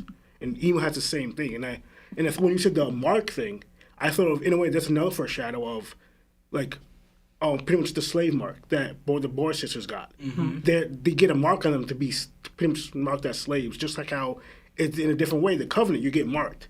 You know, you're a slave to Emu on a deeper level, but you get marked, and he's able to pretty much you're pretty much, in a way, you do their bidding. In a way, you do whatever your master tells you as a slave. But to cover that mark, there's sometimes made the sun symbol. And I thought that's like in a way foreshadowing with, if Joe Boy made his own mark, that's like, or right there foreshadowed what he has to take away from that mark is the Joe Boy symbol mark of the sun or something like that. So I thought of that, thinking, yeah, that's crazy if he took some things similar but made it to a small, like in OVC, Oda does all the time, something small, but does a similar or foreshadow into a bigger picture later on. And we've seen he did a Dressrosa, small areas, and like, in the beginning of like One Piece until now. It's like that's why he's like, he's writing wise, it's just crazy because you don't think anything of it until you start getting more grasp of what the story's going. Like, yo, did he foreshadow this to make this now? Like, so I just thought of that because in the way they're somehow connected. Yeah. And Emo's supposed to be like, you know, the big bad. Like, he's referencing Doflamingo. I mean, Doflamingo referenced him, but it could be also other people or other abilities like Blackbeard, who's also, to our knowledge, the endgame big bad in some way, but even on a greater scale. Yeah. So I think he's, in a way, referenced two enemies of Luffy, Doflamingo and Blackbeard, and Emo's like the big one that's, he's a little bit of Dolphin and a little bit of Blackbeard in a sense, but not personality-wise besides Doflamingo, but what Blackbeard's able to do as well with his ability. That's what I thought of when you said all that. I think it's pretty cool because now it's like, you know, hockey is the end-all be-all, but like, it's still the end-all be-all, but Emu found a way to rebalance it to where Devil Fruits are now on par, or he found a workaround around hockey, even if it's stronger than his. And it gives you some hopes for Blackbeard moving forward. And that's something that you praise Blackbeard for, is that he's going to find a way. So, I don't know, man. And it brings back that one theory that I had about I forgot what it was called. It was like runes? Runes. Yo, so that was what I was going to say earlier. And I was like, it's not entirely relevant enough, but ancient technology that allows you to store something or whatever. Yeah. Like, I was like, when I was about to interrupt you, I was going to bring up the rune theory that you had. And I was like, I can't tie it back as well as Larry probably could. Mm-hmm. But yeah, I was thinking of that. Because I came out, for those that don't know, I came out with a theory about the runes during the beginning of Elbaf, I think, when we first got there. Mm-hmm. And I was saying how, like, in Norse mythology, people would write in runes and then give power to things. And they would place it, like, on weapons and stuff like that. Like on Thor's hammer in Marvel, there's, like, a rune. And you know why it could be even more relevant? Look at what it looks like. Like, Nika and Joy Boy are, like, I remember my theory was the guardian deity of Elbaf, and that's why the fruit is there or whatever. But in general, look at how they look at him. Look at how they look at Nika. Look how they look at Joy Boy. If this is a person that's used their technology even to do what you're saying or suggesting, it could be why. He has a deep-seated relationship within this culture. Like, where maybe he even brought this technology, or they taught it to him, and he was able to use it to protect his people, protect the world, or whatever. I don't know. I really like it, bro. Yeah. I really like it. It's funny though. The ruins thing, we have a low-key example of that, of the dials. They're almost able to do that because even putting it to weapons, Usopp made a whole with Nami's thing. So there's a lot you could do with the dials, but obviously that was like foreshadowing because even Enel foreshadowed Emu to sunlight, right? So Yeah, listen, guys, if y'all haven't picked up on it already, Oda's biggest thing is using ideas and thought processes that he's already used and extrapolating on them later in the story to make them even bigger things. So like Lawrence mentioned dials, you're mentioning storing hockey and runes and stuff. Lionel's mentioning the devil fruit, it cancels it. It's all about to come back, man. I think Larry's onto it, bro. Maybe. I think you onto something, bro. I like that a lot. So to finish this off, it's something that Lionel said too. Watching Harold cut down his own men without being able to stop himself instantly took me back to Dressrosa. It mirrors Doflamingo using Parasite on King Riku, forcing him to slaughter his own people after asking for money that they didn't have. All just to make him feel humiliated and to torture him. Oda's foreshadowing is pretty crazy. Yeah. But other than that, we have an hour and 30 left, so we're going to get through this second part. We'll read like a couple super chats, read the final part, and then that's it. All right? So for the next part of the chapter, we return to Gibbon's house, where Shanks explains that both he and Harold signed what he calls the shallowest form of a covenant with the Great One in Marijoa. Shanks says that even with this shallow covenant, they're unable to resist as long as they're within that being's range. Gibbon is stunned by the nature of such an unnatural power. Shanks goes on to explain that once he and Harold left the Holy Land, they finally had a chance to speak freely. That's when Harold recognized Shanks as a member of the Red Hair Pirates. According to Shanks, Harold was initially happy to accept the deal once Elbaf was added to the world government, and he was welcomed into the Holy Knights of God. But in order to do that, he had to sign a deeper level of the covenant. Gibbon asks if that covenant is dangerous, and Shanks elaborates. Through this pact, the Holy Knights gained superhuman strength, an undying body, and even the ability to generate an abyss, a means of traveling vast distances. However, the price is absolute obedience. No matter where you are, you cannot defy the orders of the Great One. Their voice will reach you regardless of distance. If Harold agreed to this covenant, then he would be forced to carry out whatever orders they give him. Knowing how greedy the world government is, Shanks admits he can't imagine they ever intended to keep their promise to Harold. Gibbon sits silently, weighing the consequences of what he just heard. Shanks begins to say that he doesn't think Harold should go through with it, but before he can finish, a massive clash of hockey erupts from Oris Castle, abruptly cutting him off. Shanks and Gibbon both sense it and wonder what's happening. Back at Oris Castle, Loki and Harold are locked in combat. Loki demands to know what he's supposed to do, why his father is covered in wounds, why Harold is trying to take his own life, and where this monstrous strength is coming from. Yarul unsheaths his blade, questioning what has become of Harold and pleading with him to come back to his senses. Guards rush in, believing Harold has gone mad, and some even believe Loki for causing this. Together, Loki and Yarul restrain Harold and demand an explanation. Breathing heavily, Harold tells Yarul that he's made a terrible mistake, and that soon he'll completely lose his mind. He then turns to Loki and tells him to listen carefully and follow his instructions. Harold wants Loki to tell the people of Elbaf the truth, that he murked his own guards, and that joining the world government was nothing more than an excuse to carry out their dirty work. Harold reflects on how the world government lied to him, calling himself pitiful, basically. He realizes he was on the verge of handing the people of Elbaf over to the world government to be used as slaves in battle. Confused, Loki asks what Harold means when he says they tricked him. Harold explains that they never intended to honor their promises. He turns to Yarul and tells him to give Loki the treasure of Elbaf, shocking him. Harold says that with the power of a god, he will be basically unstoppable. Elbaf being enslaved by the world government is the complete opposite of his dream, and in doing so, he believes he's become the worst king in Elbaf's history. Harold grabs Loki and pulls him close, telling him that he must take his life and claim the throne. With tears in his eyes, Harold asks Loki to tell the people what a foolish king he was, to take his life and become a hero. Once Harold is gone, his reputation won't matter. All that matters is Elbaf's future. He asks Loki if he's wrong. Loki is left in disbelief, shocked that his father would go this far for Elbaf. Harold looks at him and tells him that he's the only one who can do it. So, starting with Lionel, what did you think of the opening of this chapter? I mean, this part of the chapter. Honestly, I thought of when I saw this, and like, from the beginning when I was seeing Harold, I actually thought of, it's funny how Oda did this. Like, you have, and both of them in a weird way came out the same outcome. You have Rox, who's going against the world government, fighting against them, telling Harold you become a slave, and like building this massive army to fight Emu and his people, and pretty much be free, and he was achieving a lot.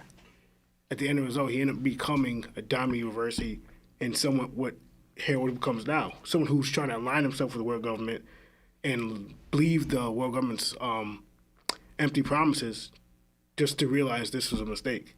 And I felt like they both went separate routes. One was trying to join, one was trying to attack, but they ended up, in some way, became the same thing at the end. That they both were upset, crying, and wanted that other person, like his son, to Roger and Garp to take their life at the end. I was just like, wow, like that's crazy. Like two opposites, and they butted head on this, just for it to end the same. And I'm just like, that's crazy. And I also thought of I thought of Ryuko too, the king Riku. But I also thought of, it's another version of, I told Lawrence this, of Odin. You have somebody who's believed as a fool, and to everybody's eyes, but in secret he was actually saving the country, and he believed the empty promises that Kaido and Orochi gave him to pretty much in pass at the end. Everybody realized, oh, he was actually doing something good for us. Well, you have Harold, who everybody views him as this great warrior, great king, and everything. He also believed the empty promises and the lies of the world government. At the end of the day, everybody thinks he's great, but he deep down thinks I'm a fool. Like, I thought it was like he did the same thing, but again, how Oda always does inversions of something. Like, so I thought of Harold and Odin, the comparisons, but the opposite. How everybody views Harold as great, or everybody views Odin as a fool, then reverse change. But this is different because, as we can know, they don't view Harold as that. Yeah. That means, even though he begged and told Loki to do it, and Lawrence been the same thing, he might have, but sorry, Loki doesn't do it. He doesn't tell Elbaf the mistake that his father did. Yeah. And it goes into like, Loki takes the burn on himself. He doesn't, something happens, he doesn't explain it. He doesn't want to explain it for whatever reason. Like, he's the one who, I'm the bad guy, so I'm going to take on the blame or whatever. And that's why it goes into probably why he didn't want to tell the story in the first place. That makes his father look, like this is like, everybody already views me this. Let him just keep believing that. Yeah. So that's what I thought that made more depth as Loki as a character. So now our understanding of Loki might be different because, like, and I think you were saying that Loki's clearly hiding something. That even though he's doing this, it's more for show. He's still upset. He's still angry, whatever, and he still had that view of destroying things. But I wonder what's moaning him now, because his father is gone, or whatever. So what is truly in your heart? What is your objective? Now you have two voices speaking in your head. You have Rox's voice and you have your father's voice. It's like he has to pick two paths now because it looks like he's still on the verge of destruction, but you're still also trying to protect and hold on to something your father's legacy to a degree. So I wonder what Loki's going to pick at the end, or it's one and the same to him. Whether my objective is to obviously take out the world government, that should be your objective. For your father in Rox, that's what you should do. But I don't know if he's going to do it or that's his end game. I have no idea. It's going to get revealed at the end, but I think that's the big thing I got revealed that I thought of when this happened. Mm-hmm. But yeah, because we don't have much time, so I'm gonna let somebody else go. All right, Seb. All right. I liked Shanks doing the breakdown of the Abyss Circle and stuff, like the Covenants. Gives more clarity on that, and the power is even more terrifying than I thought it was. Essentially, from anywhere, and I mean, I guess we saw that with Saturn, you can be controlled. You can be manipulated. You can be made to be used by Imu if you're in these deeper covenants, especially further along. And it's just wild that even in the Shallows covenant, you're still, if you're within range, you gotta be careful. Yeah. And it explains to me why Shanks disappeared. Because I can't talk. He said it a few times. I can't talk to Harold here because one, they'll know, and two, I can be controlled. He can be controlled. Like no, like hell no. So I wonder if you can feel the range though. Like Shanks seemingly left and immediately went to Hellbath because in his mind it's out of range. But now Harold has increase the range. I was thinking the same thing. I was wondering what's gonna happen. It's so funny to me. I was thinking the same thing. Because it's like, yo, bro, come on. That's so funny. It's like I literally came here to your doorstep so we could have a real conversation, and you increased the range. I thought Colin in the background was cute. Like I don't know if y'all peeped him with Ripley in the background. It's just kind of funny. Him being so like. Basically another Luffy for Shanks, and like he's known Shanks this long. You know what I'm saying? I think it's kind of funny. In general, Gabon weighing all this, it's like, bro, what are y'all dealing with? You know what I'm saying? It's like, yo, hold on. Yo, wait, what? You talking about there's a great one, and I remember Rox might have been wilding, but we ain't dealing with all that. But at the same time, Gabon also knows the true history, so shouldn't he already know about Emu? You know what I'm saying? I thought Emu's known. Yeah. Powers of Emu are Powers not known. Emu might not be known. Okay. Yeah. That's confirmed now. Yeah, because I was like, shouldn't Gabon even just be like, oh, word. Like, I know. Like, you know? So I guess they don't know everything about the world. Cutting from that to Harold and Loki clashing and fighting and stuff, like, I thought of a couple things. One, Loki's funny for even just making this, like he's basically having his inner monologue outside. It's like, yeah, what do I think of first? Like I think that's funny. It's a funny way of speaking. And then like them blaming Loki, like it highlights how bad his reputation really is. Like you literally see the king. I guess they don't see the king, but people he's swinging on everybody. Loki protected y'all, and they still like, damn, Loki, it's your fault.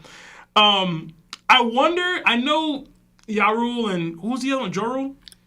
Yoru were like the leaders of Elbath at one point. I don't think they were ever kings, or were they? I'm trying to remember. No. They were just chiefs. I wonder how strong they were because Harold called for Jarul to come as well as Loki. Yeah. And him and Loki did yoke him and pin him down for a time. So I'm like, clearly he's stronger than all these other dudes in the Royal Guard. And it's like, he old. So it's like, I wonder how he was moving. Him and Yaru were moving back in the day, probably 300, 400, 500 years ago. Apparently, it's not as strong as an 8-year-old Big Mom. Well, hold on, they were old then too. They were old then too. I mean, it's different. They were old then too. To me, all they were their generation's Dory and Broggy. Yeah. That tracks. Lawrence disrespect coming in. No disrespect. He had to check it. You know he had to come in with it. Harold basically making this claim out. It's sad because, like Lano highlighted, it doesn't come out this way to the people. Yeah. And it's even sadder because everybody in this room gets wiped, except Loki, except Jarul. You know what I'm saying? Like everybody in here goes. There's nobody else who could tell. Like they're hearing this, they're hearing it, they're witnessing it. They could be witnesses to this, and they don't make it out. And I was going to bring up. So I was going to bring up and then go into what you're saying, and I forgot. Do you think Jaru actually lost his memory, or he agreed with Loki and do not defame my father? I mean, we'll get into it, but is it just Loki? You know what I'm saying? Is there one person who made that decision, or is there 4 people who made that decision? But we'll get into that a little bit later. And Larry had a theory about that a little bit earlier, so a couple days ago, if I remember correctly. I don't know if you even remember. Oh, that I saw that yeah. So it's like there was no way Loki could be Harold. Yeah. So it I don't know. It's sad to hear him say it, but I love even further. Like this is the kind of action conquerors take. Yeah. In One Piece. I don't care about my reputation. I don't care about none of that. I don't care how I'm viewed. Tell them the truth. Tell them what happened, even if it tosses me into the mud. Make yourself the king of Elbaf and take the throne and fight against this in a way that will allow for the people to be safe. And Harold's like, yo, who cares about my rep as long as Elbaf's future is protected? Am I wrong? Like, he's pleading to Loki. Am I wrong? Like, what are you talking about? Who cares? I'm about to crash out, for real. I can't control anything anymore. Yeah. I need you to lock in right now and take me out. And it's sad. The one piece of this that does bother me a bit is that we've talked about it before with Harold and him being an absentee father.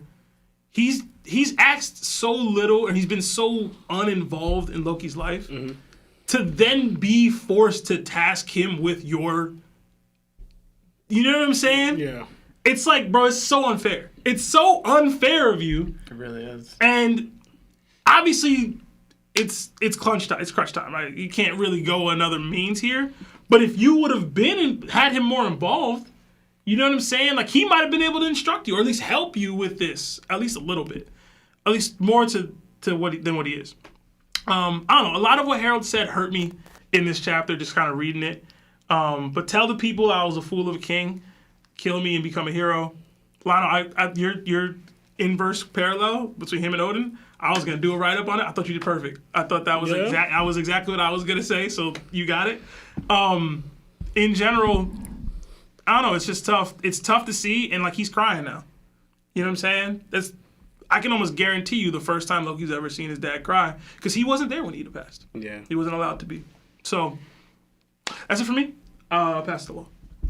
Honestly, since no one brought it up, I'm gonna bring it up because it's just crazy how Oda answers something that we have a question on for so many years that doesn't add up, right?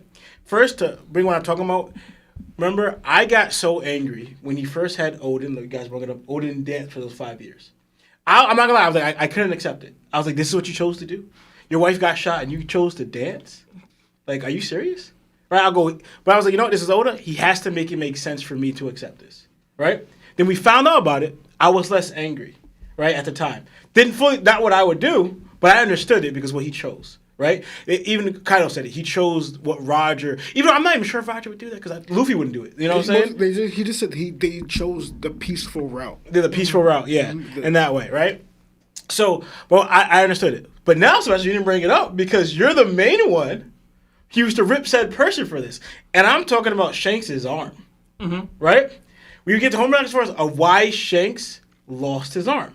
Sebastian would fight tooth and nail. Yep. It doesn't add up that Shanks, the strength he's supposed to be at, for him to lose his arm to a Sea King, mind you, that Luffy one-shots before he even really becomes a pirate. Right? One of my biggest plot holes. Yeah, and I was just like, but I would always argue, Shanks let it happen for a reason. We don't know that reason yet, but he had. That's the only way it makes sense. And because I also thought I would always add to it, the fact that Shanks could have did anything else to that Sea King. He could have knocked out with Congress Hockey. He could have even, all right, so you did lose your arm. You didn't even attack it afterwards. Because also what Shanks said, you attack one of my Nakama, I'm ending you. But he chooses to do nothing to the Sea King, but tell it, scare it off by saying, get out of here, by using a little bit of his Congress to scare it off. That he chose to do. I was like, he let this happen for whatever reason. But now, since we have, there's a few things I want to add here now, right? So right here, we get a look to why Shanks let the arm off, right? Because one thing, like, all right, you have this mark on it, right? Because I was like, all right, you just have the mark. So what? You didn't go any deeper for that. You left before it got even deeper, you could be controlled. But Shanks is telling us now that even with this little mark, you still have that potential when you're enraged to maybe not as deeper as their level going into, but he could still force you to do what you want for at least a little bit, all right? For we don't know the extent yet because we haven't seen someone at Emu's look at this Shadow's covenant, right? But you're still at the whim of Emu if he wants to take control of you, right? So what does Shanks do? Yes, he had all these years because remember, shortly after this, we were just talking about it earlier, as he knows Luffy are not already, right? Shortly after this, he sees the state, what happens of it, because we just, oh, you didn't get that far yet. But, not from them coming there, but we see what's happening to Harold, right? But Shanks makes mention of, right, of this situation here, but then he also notices that he has, Ace is Roger's son, but we don't know that he knows Ace is, but he recognized that Roger has a son now. But the reason I'm getting to is that shortly after he meets Luffy, knows that Ace, what Shanks said before, he said, Ace or I'm saying Ace because you know his name, but Roger's son is the next generation's king, right? You talk about high expectations, but before he has a chance to meeting Ace, he meets Luffy, who says the exact same words and has the exact same dream of his captain, right? Hence why he betted on the new world, right? So this tells me, shortly after this situation here, he meets Luffy, and sees Luffy trying to join his crew or whatever. Luffy says words that remind him exactly of his captain. Showing that, because it all showed that, yes, Shanks shows that he could be the whole conversation with him and Buggy, that he could be what Buggy told him, you're going to be the next Pirate King. But we shows that, what I'm understanding is Shanks necessarily didn't have the same dream or will that Roger had. Yes, he could inherit it, but he didn't have, like, Roger's dream wasn't his own like Luffy's was. It's not organic. It would have been influenced by the fact that I heard it from him. Exactly. He heard it from Roger, like, all right, I'm going to carry it out. But he sees that someone naturally has his dream, the same exact dream that Roger has, right? So shortly after that, right, we know the situation happens. He gives him the hat, loses his arm, betting it on Luffy, right? Because to me, that tells me too, again, I want to know if Shanks was really saving the fruit for either Ace or someone he would meet that would have his captain's will or his father's will, because Roger's his dad, you know? But he sees that in Luffy, giving him the hat that Roger had, his captain and father had, and purposely letting loose his arm for Luffy because he's going to be one that, mind you again, when Luffy awakens the fruit, let's go after the One Piece. Mm-hmm. So I think even the destined childhood that Gabon says about Shanks, I think Shanks is trying to pave the way for... I'm not trying to get biblical with it, but there's an example of this with if Luffy's supposed to represent Jesus a certain way, there's a forerunner before Jesus, John the Baptist, who paved the way for Jesus, set the road for him. I'm not saying that Shanks is supposed to be that, but if that's the way Oda is going about it... he is. Right? It kind of fits in that perspective, right? Someone who paves the way for the person who's supposed to fulfill the promise that was set before him, right? And Shanks seeing someone that has the same thing as his... bet on him, is like, all right, I didn't give it to his son, but I gave it to someone who had the same dream as him. So I think we have evidence of why Shanks let go of the arm, meeting Luffy shortly after this. It might be the next year, the next 2 years, because he loses at 27, whatever, but... because he's 25 here. Mm-hmm. So the next 2 years, and we don't know how long it took for him to meet Luffy or whatever, but we know whatever, he loses his arm to save Luffy, betting it on Luffy. So I want to bring it up because you were fighting him, because I agree with you, but he let it go. We got confirmation on that. I'm happy Oda decided to retcon Shanks' arm. Retcon? No, he didn't. For the sake of the logic that didn't exist originally. Because it never made sense, and now it might. Now it just might. So thank you, Oda. I'm glad you did that. He did not retcon it, man. 20 years. how long has it been? How long have we been reading this thing, bro? 2011, 2010, I don't know. 25, 15 years. I was like, that don't make too much sense now. But I was gonna wait until we got to that part in the actual. We might get that in the flashback. You think so? I think we might. Maybe not. But okay, all right. Yeah. Maybe. I wasn't thinking we were. Mm-hmm. Okay. And another thing, so we seeing a Conqueror's hockey burst, what it looks like? Maybe. Do you think that's Loki and Harold clashing against each other? Or do you think that's just Harold? Or we see the Shanks and Gamara like, huh? To that? Do you think it's them? Because right after that panel, we see them like, you know. It could be Conquerors or Armament. I don't know, but not a lot of people knocked out. Yeah. So somebody need to lock in. There's nobody knocked out around them. That is true. Or I guess Elbaf Giants just go hard. But we gotta scale the size of the Black Lightning. Don't see, man. You say that. You say that. Y'all so petty, You say bro. that, right? Okay, what about Garp? I have to see it. No, bro. Garp, bro. Garp did that and didn't knock nobody out, but he's a conqueror off that showing. Yeah, so petty. Okay. I have to see it, bro. Okay. All right, so I'm gonna continue. All right, so. And mine, I'm just gonna show it here, like showing the what Loki's dealing with too, because it made me laugh. Like, I don't know what to respond to first, right? That I just see my dad get poked up, right? And I just see my dad survive all that poking, and then and also too, is trying to attack me. I thought it was very interesting. Is that from the first sign we saw in this thing, like back before the flashback, we saw this, right? And I'm thinking Loki's gonna crash out because you're seeing your dad in a situation. He took everyone out. We don't know circumstances or whatever, right? But see, the exact opposite happened here, as in you just seen your dad get poked up, and then your dad just swing on everyone. But immediately you view the danger person here, the one that you have to stop, is not the soldiers, it's your dad. The one who called you here was your dad. You're seeing this? But that's what I thought was very interesting here. Because the situation, like, yo, dad, why are they attacking you? Like, kind of like, all right, whatever. But he already kind of viewed his dad being the danger and in the wrong here. Like, I don't understand. Why are you trying to attack me and the soldiers? You just saw them get poked up.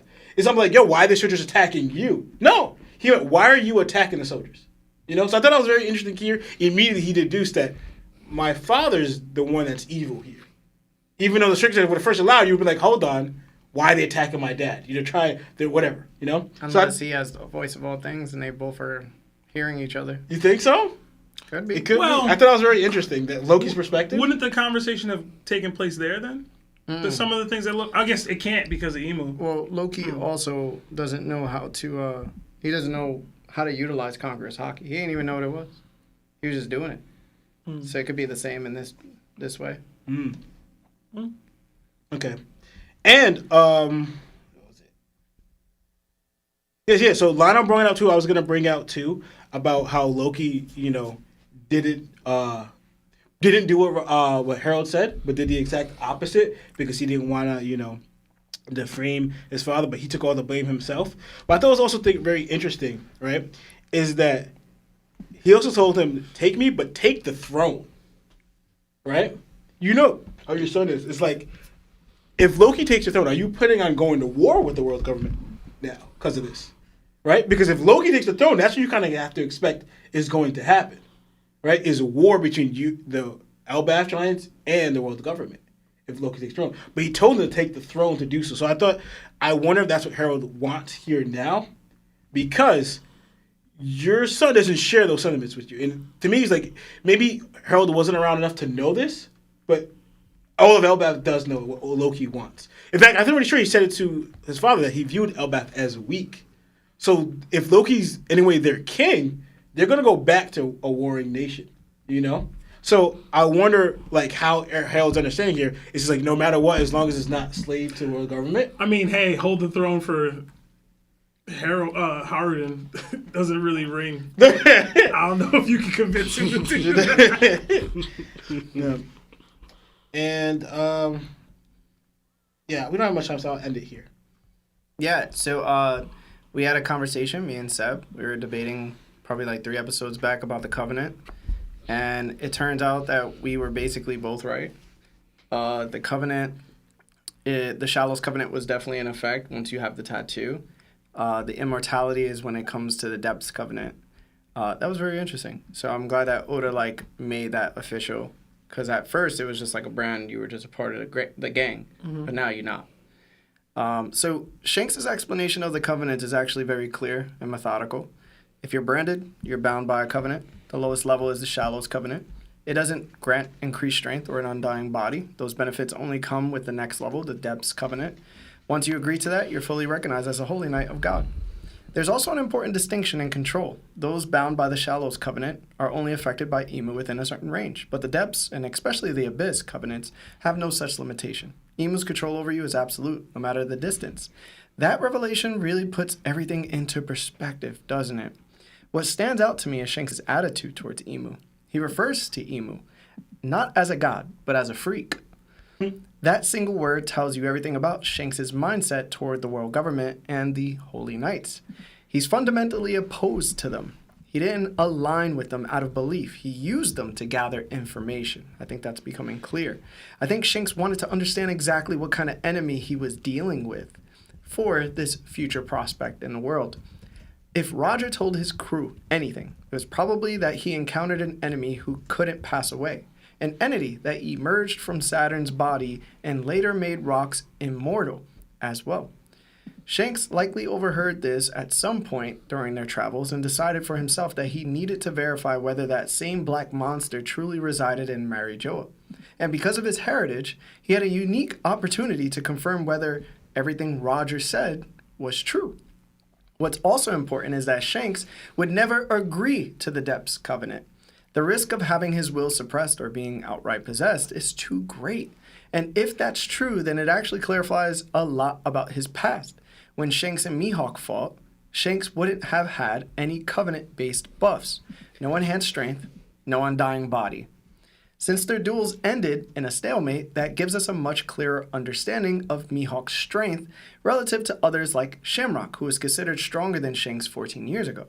And given that Shanks loses his arm about 2 years after this flashback, their legendary battles must have taken place either before Shanks fought Blackbeard or within that 2-year window afterward. If I'm off on that timeline, please feel free to correct me, but I think I'm pretty sure that's the timeline. Another point worth addressing is how quickly Shanks arrived at Marine Ford. Some people suggested he used the Abyss to get there, but now we know that wouldn't be possible without accepting the Depths Covenant, which he clearly would not accept. Shanks' motives are clear to me, but I think a lot of people misunderstood his character because they focused on him calling Emu the Great One while ignoring that he also calls Emu a freak. That distinction matters. He's not reverent. He's observant, calculating, and openly defiant in his own way. Now, for Harold again. What can we say about this foolish, broken king whose final moments are defined by misery and regret? Harold spends his last breath begging his own son to shoulder the responsibility of protecting Elbaf from the world government and from Harold himself. He asks Loki to murk him, to become a false hero to the eyes of the people. He even asks Loki if he's wrong for caring about Elbaf's future. And honestly, that just makes me feel incredibly sad for Loki, bro. Every parental figure in his life has failed him. His mother didn't want him. She tried to assassinate him simply because of how he looked. The people of Elbaf despise him for how he behaves. The one man Loki truly respected was murked by the very world government his father desperately wanted to align with. His only real parent, the one who wasn't even biologically related to him, was poisoned and murdered by his mother's own people. And now, the father who was never really there asks Loki to care about a nation he doesn't even like, to take his life, to become a false hero, and to fight the world government in his place because of the mess he made. Is it any wonder why Loki just leaves Elbaf the moment this battle ends? It's too much responsibility, man. I'm out. Like, It's a lot going on. he didn't want any of this. Yeah. None of it was ever his choice. And here's the contradiction with Harold. Despite his final words sounding noble, he might be one of the most selfish characters in all of One Piece. He never truly cared about anyone but himself. He hid behind a facade of righteousness, using acculturation and progress as an excuse, while every outcome benefited him at the expense of others. Harold may have had grand intentions, but he's absolutely right when he admits that he ruined his own dream. What bothers me most is that he never reflects on Rocks. On what Rocks warned him about, especially. Mm-hmm. I really hope eventually we do see Harold acknowledge that Rocks was right, and that ignoring him was his greatest mistake. I'm genuinely hoping we get that moment of reflection, because it would complete Harold's tragedy in a way that truly matters. I agree. I agree with some of that. I don't know about he was doing this for selfish reasons, per se. He still had Elbaf in mind when he was doing these things, but... To each his own, my brother. But anyway, let's read 3 super chats real quick, and then we're going to get into the final part of the chat. All right.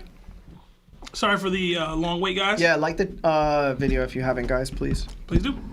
We got 5 from Reggie J. It says, I'm with Beans. Luffy's rocking Big Mom. Yeah, man.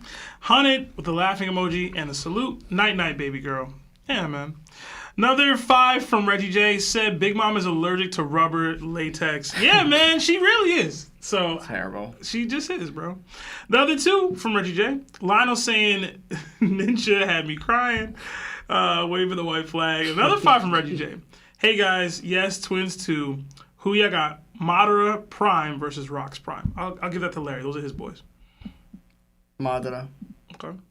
Now, when you say Madara Prime, are you saying the Madara we saw in the war, or the Madara that fought Hashirama back when he was alive? Like, what does that mean? Madara's Prime is going to be him with the Jubi. Okay. because he's alive. Yeah, because he's like back alive. Yeah, again, he's bro. a Okay. But he Jew, has yeah. the 10. He has the 10 toes inside of him. Okay. Yeah, that's his peak. Okay. I ain't mad at it. The dude was moving crazy from what I Yeah. saw. We'll read the final part of the chapter. We'll jump into that, and then we're gonna read all the super chats immediately after. Okay. Okay. I just want to make sure we hit this chapter and we have enough time for the super chats so we can answer them. All right. For the final part of the chapter, chaos completely erupts. People are screaming as Harold charges past his guards, cutting down several of them in a single motion, I guess. They don't stand a chance. Harold shouts to the guards outside that there are criminals inside the castle and orders them to seal the front gate. The guards obey without question. Suddenly, one guard leaps onto Harold's back and drives a spear straight through his neck, screaming that Harold murdered them all, that he's not the real King Harold. Harold calmly grabs the guard and tells him that he is Harold, a vassal of the Great One. He pulls the spear from his own neck and hurls the guard and sends him crashing into all the other guards, essentially taking them out. Harold declares that no one will escape to tell the tale of the story of what happened here. One wounded guard, lying on the floor, desperately tries to warn the others to run, but Harold steps on his face and crushes his head beneath his foot. Harold coldly announces that he will hand his country over to Imu. Yarul draws his blade and urges Loki to hurry. As Loki runs, he questions why he has to eat the devil fruit. He won't be able to swim anymore, and it would change who he is forever. Harold watches and suddenly shouts for Loki not to eat it, claiming the fruit belongs to him. Loki yells back in confusion, reminding Harold that he was the one who told him to eat it in the first place. In that moment, Yarul stabs Harold through the chest from behind, shouting that if Harold were to eat the fruit, it would mean the end of the world. Yarul tells Loki to do it, to make sure Harold never gets the chance. Harold instantly turns around and at point-blank range, throws his sword straight through Yarul's head. He coldly tells Yarul that since Yarul gave him that blade years ago, he could have it back. Harold then turns toward Loki and roars that he will eat the forbidden devil fruit and claim Ragnir for himself. Loki will not have it. Loki runs for his life as Harold chases him down, but suddenly Harold is stopped dead in his tracks. He's cut down in an instant, and we see the arrival of Shanks and Gibbon. Yarul, still conscious and barely alive, recognizes Gibbon. Shanks and Gibbon land beside him, asking if he's all right.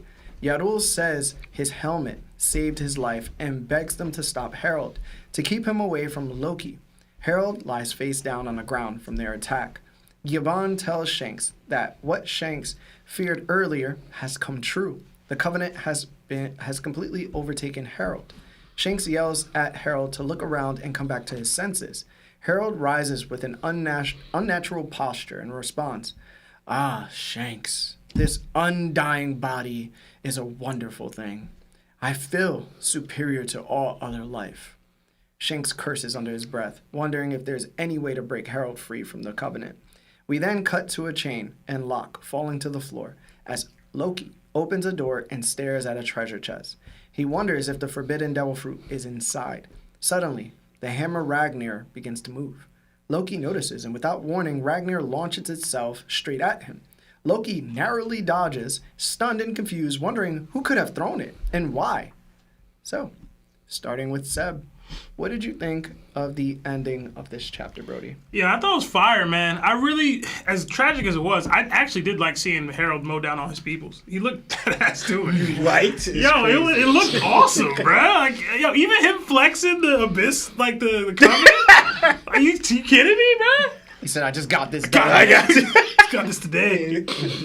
Scope my guns in the office. But no, I thought obviously it's tragic what's happening, but Harold just looks really cool. Like when he gets stabbed through the neck, like and it just starts growing back. He's like, I am Harold now. Like the people are in disbelief. You're not the real King Harold. The real King Harold wouldn't do this. And he's like talking back to them in this probably weird voice, like, I am King Harold and I'm a vassal for the Grey One. No one's gonna escape. He starts mowing them down. The dude who got his head stomped in, I was like, oh. Yeah, that was crazy. I like when One Piece gets a little more graphic. Yeah, I know me. I will hand this country over to Imu. I thought he was gonna call him Moo for a second for whatever reason, just because he's taking over and everything. Loki running and trying to be like, I don't want to eat a devil fruit, reminded me of Frankie a lot. I don't know if y'all got that vibe, but Frankie's always been like, yo, I don't want to eat devil fruit. And like him running, I don't know, it reminded me of Frankie. And then Harold also said that he was gonna take the fruit and take Ragnir. So I was interested in that because clearly the dude doesn't use a hammer, like, ever, right? But Ragnir obviously gives you like some other granted power. Like when Loki used it to swing on the great tree, like lightning came out, like Thor's hammer. So it's like, I'm taking all the power. Anything that comes with being the king of Elbaf, I'm taking it. And it's wild to me that Harold's such a pacifist now. He didn't go for any of that for his whole tenure. So now it's got me thinking, like, I know we were power scaling and stuff. I was like, yo, Harold low-key limited himself the whole time. For real. Dude could have been top 1 for real. Or at least up there. Maybe not top 1. But Top 1 is great. Odin still exists. But he could have been up there. He could have been rated higher. He could have been rated much higher. Him getting poked up by Yarul and then here, take the sword back that you gave me. I was like, God damn. Like, So gangster. Yo, bro. I was like, yo. Like, I'm serious, bro. I'm trying to play as Harold on Pirate Warriors, bro. I'm trying to be this dude and just swinging on people like You this. probably can't do that move. Dog, why not? Here, take this They might back. You ask should be it, able yeah. to do that, man. I want to stomp on people. I want to do all the things. I don't know. I thought that was really wild. Shanks and Gabon coming through. It looked cool.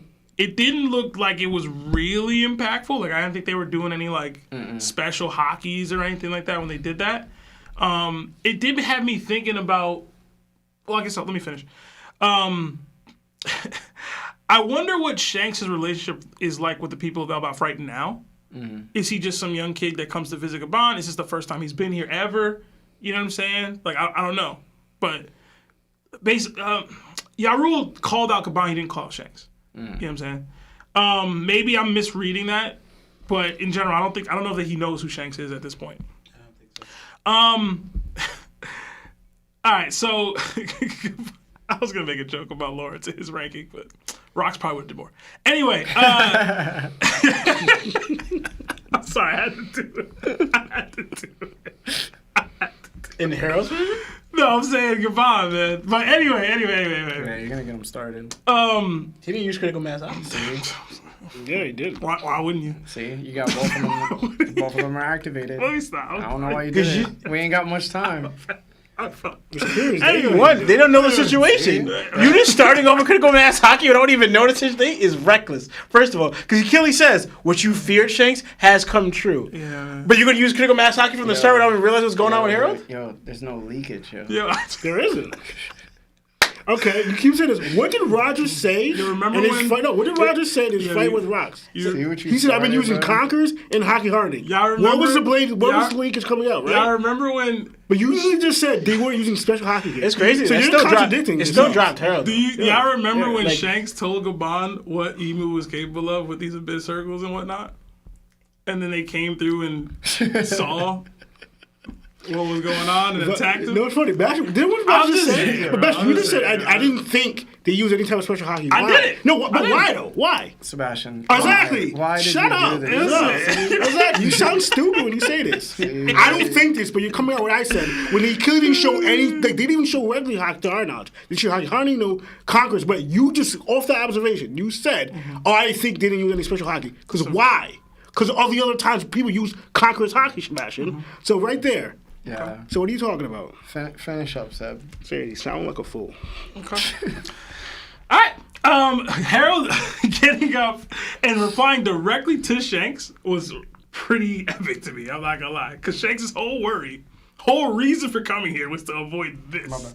To avoid this moment in time, and it's here. And he's talking to him like, yo, this body feels wonderful. I feel superior to everyone. And it's like, man, come on, man. And it's also funny because we talked about Shanks, and Larry went into it in further detail about his view of what this power is of Emu infecting your body. He's disgusted by it. He looks disgusted by Harold right now. Yeah. And technically, Harold is basically saying, yo, you can feel this too. Pause. But you have you can be granted this power if you acquiesce to what Emu wants. And this is Shanks' reaction. So I put a poll in the chat. Is the evil Shanks theory dead? It should have been dead a long time ago. I'm glad 100%. we're Yeah, I here. don't know why it keeps getting brought up.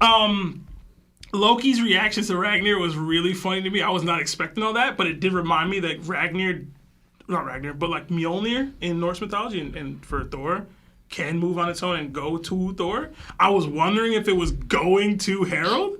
I was like, yo, hold on. Like we might really be dealing with some crazy right now. Because imagine he's this and he gets another power up right now with Ragnir. And I was like, bro, it's kind of crazy. But I thought that was really interesting. I thought the hilt of Ragnir was really small. Like, I know if maybe I'm tripping. It seems much larger later. Sure, it's I don't know. angle. I guess. Maybe it's the angle, but I don't know. The Nika fruit's probably in that chest. It's like when you take a pic of your schmeat. Alright. Okay. I don't even know why that is. What?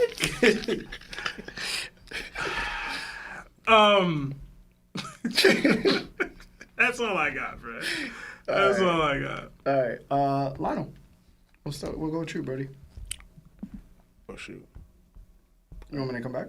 No, I mean I actually only have a bunch here. Yeah, say whatever you gotta say, bro. No, I mean it looked cool. I thought it was funny when Loki, when what we said before, which I think about already said it, saying that you're not having the Ragnir or the fruit, and you just told me to get it. Like I thought that was hilarious. Mm-hmm. But honestly, I don't really have much. Everything looked dope. I'm just waiting to see what's happening next because all I have is Ragnir felt more like Thor's hammer because it just moved on its own. I know Thor's hammer kind of does that, but I know if you do the calling thing, it does it. I don't know all the ins and outs of Thor's hammer. But more and more, this reminded me more of it to a degree, except the shape and stuff. So, it's clearly they're kind of linking. I have the fruit and Ragnir together, like they lumping it together. So I wonder what special connection them two have with each other. Maybe it's just coincidence they're here together, but I don't know. I thought like because Harold combined both, like Ragnir and the fruit. So I wonder if that's actually like something towards that, or just they're just two power sources that when you have them together, it's like on a whole different thing. So I don't know, but I find that actually interesting. Okay, but yeah, I don't really have anything else here. All right, Law. Okay. Sorry. Imagine I said money bags.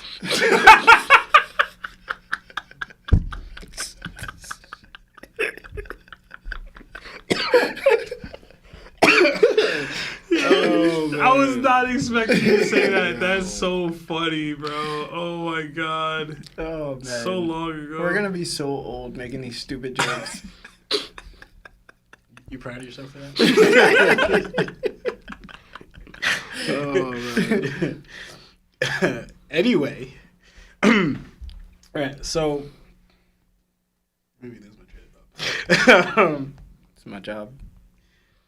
So yeah, so this I was talking about before about like how I guess why this is like stronger than the Down University thing too, because what we saw with Rox, for example, or even actually Rox is the only one because he was able to speak through his mind, right? This one kind of completely molded his mind to be Harold, but a complete vessel for Emu, right? Where like Rox's conscious is saying one thing, but his actions and face is doing another thing, right? This one he's like, no, I am Harold. So it's like a complete, almost like mind control. Because the other ones we've seen mostly body control. But we've seen, for example, with Dora and Bragi, it was mind control, right? But they were Dami reversied. Well, this is, through a covenant, like through the tattoos, whatever. So this one, it shows like the stronger version of that and how it can be. Because now he's saying in this one too. Because like I thought it was funny, like Adam brought out too, is that he was saying all this thing right now, and the complete switch up. He went from crying, don't do this, was like, yo, he even says, none of you guys are leaving to escape to tell the tale. Like to think that Harold was the one that we saw all the bodies, we saw Loki, that Harold took out every single one of these dudes I wasn't expecting that, Bro was listening to R. Kelly. My mind is telling me yeah.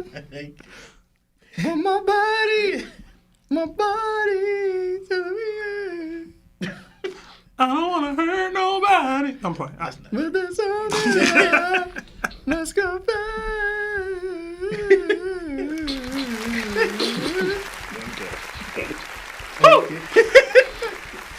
I don't see nothing wrong. Bro, you just said we don't have time.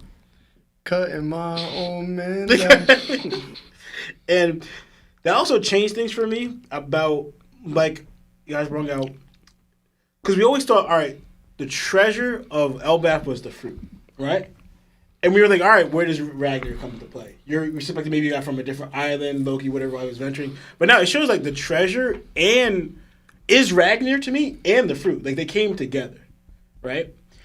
So that makes me kind of think, too, about the fruit. Because we kept thinking, all right, what is this Elbaf fruit? I don't have anything towards it, but... Because I kept on thinking, was it another Nika fruit, right? But we see the symbol of Nika is sword and spear, not a hammer, right? But with the giants, if Ragnir comes with the fruit, that means you have something entirely different than, in a way, what Nika is represented from what we saw, right? Because sword and spear is completely different from a hammer. You know what I'm saying?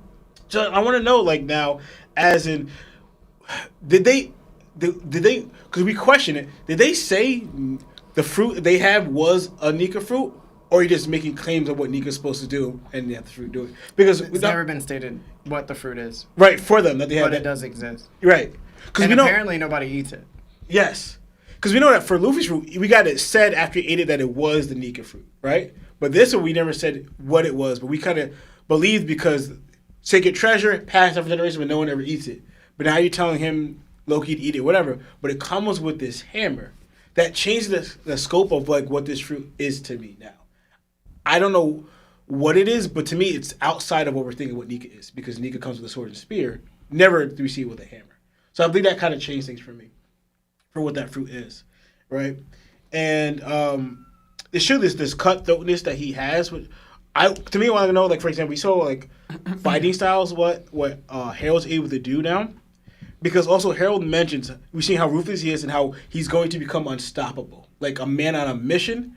I have this super crazy strength added to me. I'm not going to be able to die or whatever. But he kind of believes that Loki, from what he was saying, because obviously he doesn't know that Gaban and Shanks are on the island, that Loki's the only one that could stop him with Ragnir and that fruit, right? So it's like, yo, while I'm in this state, there's only chance for it is Loki eats the fruit, takes Ragnir, and then uses that to stop me when I'm completely controlled. He believes that. And then he's able to take the throne. So he's saying what Loki with that strength, whatever, going to the levels of how what Ragnir is able to do and what that fruit's able to do to stop me in his strongest form. So that, like, so I don't know how we should, I guess we're going to gauge that when we see it, how we should gauge Loki for his expectations of what he's going to be able to do, because Harold believes, even though he's going to be unstoppable, invincible, that Loki will be able to stop him. Right, with it all. And to me, even for, like, just attack on that, I don't know why people still think Shanks is, like, evil or whatever, because even that person called him the Great One, it said Mary Joyle's Great One. Kind of not saying my Great One or recognize him as a Great One. He goes, this so-called Great One in Mary Joyle. Right? So even that phrasing-wise is not like this is who they call, who they consider their leader, is this person in Mary Joyle. So it's singular to just Mary Joyle, not to me or anything else, but just them, how they worship evil, obviously. So people are getting that twisted or whatever. It's just like, come on, guys. Like, Shakespeare is giving you every reason to show you that he's not on that side. He freed the slaves while he was even there. Much more do you need from Shakespeare to show you that he's not, on the side of the emu side or the Ancestral Dragons or whatever, And I think that's all I have for now. All right.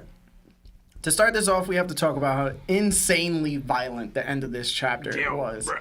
Like, holy heck. I was genuinely shocked. Seeing Harold pull out what's basically his own Shishi Son and just blitzes through the room, sword cutting down everything in path, was cool and unreal. That moment alone really made it click for me just how elite of a swordsman Harold probably actually is. And then he gets stabbed in the neck. Blood is pouring out. There's literally a hole. And he doesn't even react except for, like, cracking his neck No hesitation. He just grabs the guy and hurls him into the other guards, murking them probably on impact because of how strong he is. Remember that booger that killed the shark? So it's like, that's when it really hit me. Harold is this monstrously huge man, pause, but he moves like he's someone half his size or maybe even 1/3. Mm-hmm. It's honestly astonishing to watch. I wish we got to see more of him and Rox's fight. I would have really liked to gauge the way he moves, boss. Then it somehow gets worse. He notices a guard crawling away, trying to help the others, and Harold just steps on his head and crushes it. No mercy. Oh my gosh. And if that wasn't enough, he takes the very sword Yarul gave him and throws it point blank range straight into Yarul's head. Not even his arm, not his chest, not his leg, straight into the cavity of his frontal lobe. Demolishes him. It was brutal, bro. Like, these panels are super brutal. The whole thing actually reminded me of Yu Yu Hakusho, specifically when Yusuke fought Sensui and Raizen took over his body. Yusuke became vicious, almost unrecognizable, and even Kurama comments on how terrifying Yusuke's ancestor must have been. And I think that parallel works perfectly fine here. With Imu possessing Harold, we're getting a glimpse of just how cruel and violent Imu truly is. It's insane. Honestly, I don't even know how the anime is going to adapt this, because these are easily some of the most brutal panels we've ever seen in One Piece. And I hate to keep kicking the dead horse, but I feel like the horse sometimes comes alive when moments like this happen. And it goes back to what Rox was experiencing with Domi Reversi, and how Domi Reversi doesn't seem that different from the Covenant, but there is a difference. There immediately is a difference, right? Rox immediately lost all control of his actions and mind. The Covenant seems to be taking a fair amount of time in order for your thoughts to change into Emus. Mm-hmm. And I think that's the difference, is that the Covenant actually becomes Emu's thoughts, where Emu can dictate what you're going to think next and move next, where he couldn't do that with Rox because Domi Reversi was probably much different, and it allowed you to have thoughts, but it didn't allow you to have control of your body. And that's very interesting to me. So again, it's the affecting of will aspect. And this is directly showing that Emu probably has some type of power like this now, which makes it very, very dangerous. The other point I wanted to bring up was, I never noticed this, but Ragnir's black. Do we think that there could be blackened hammers? Blackened hammers. Why not? Why wouldn't? This came up during my live reaction. I forgot who brought it up, but shout out to them. We might have the ability to have black hammers or black weapons in general.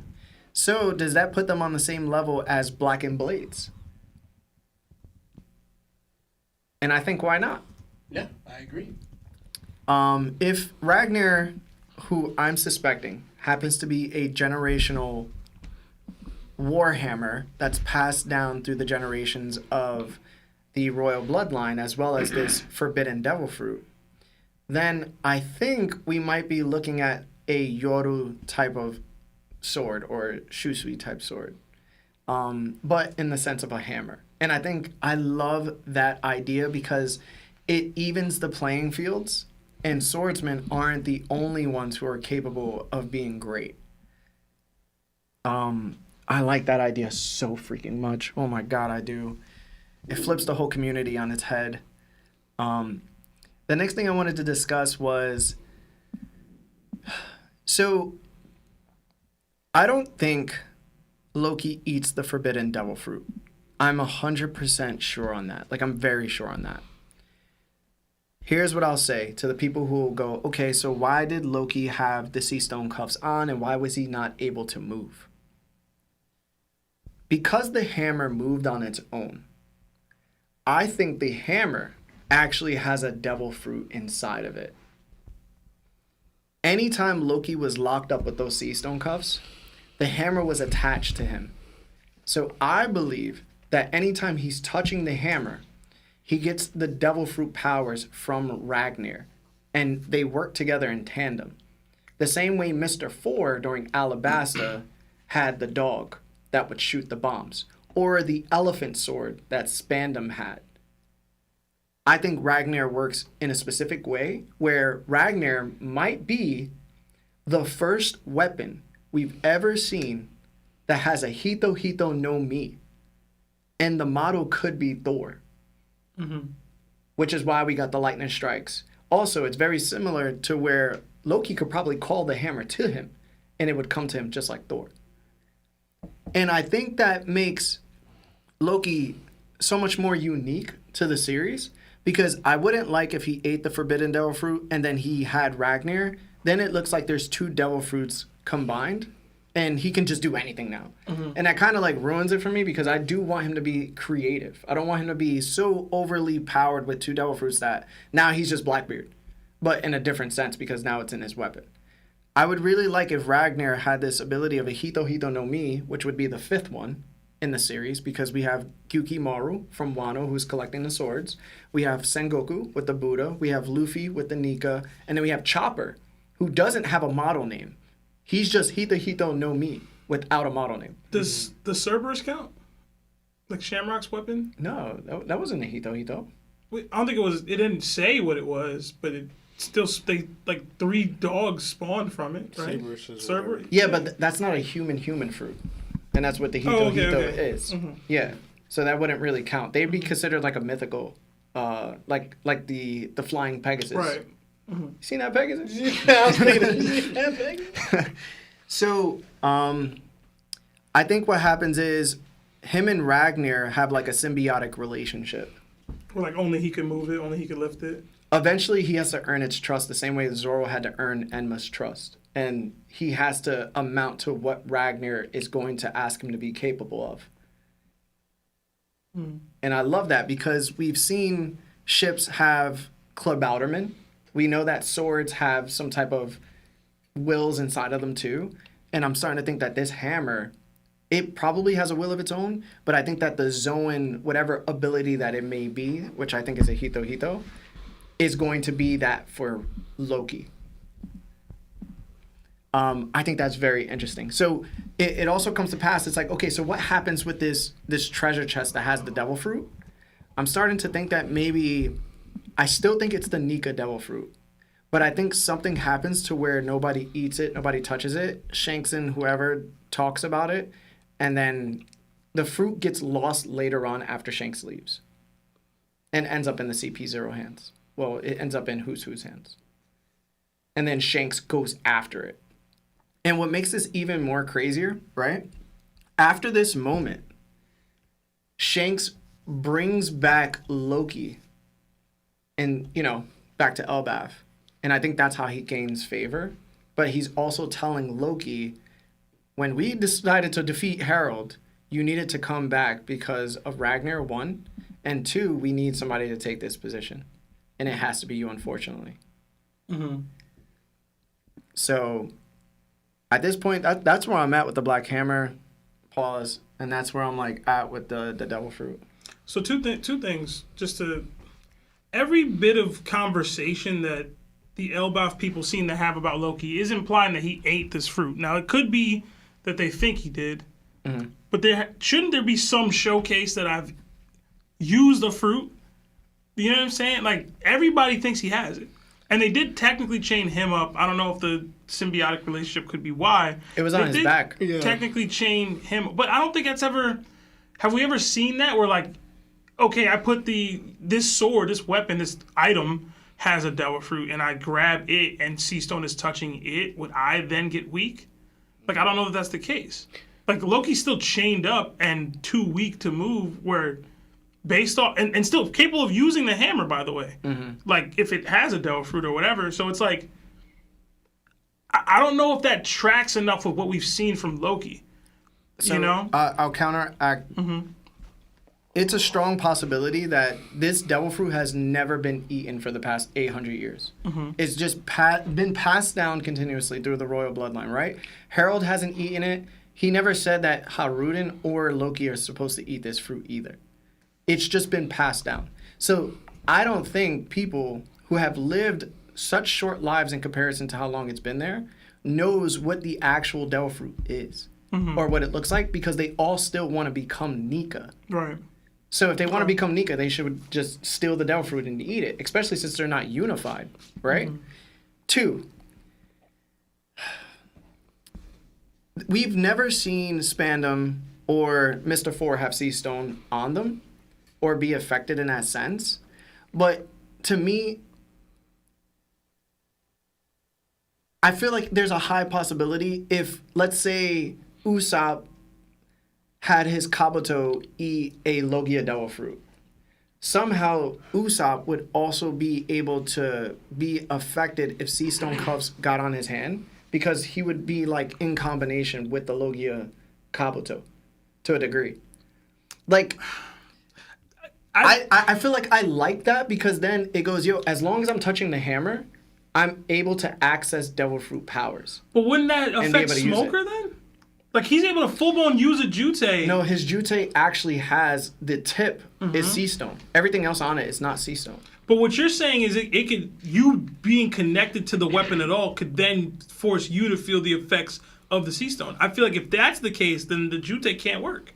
Like, that's too, you know what I'm saying? Like, if that works, how can Smoker do what he's doing?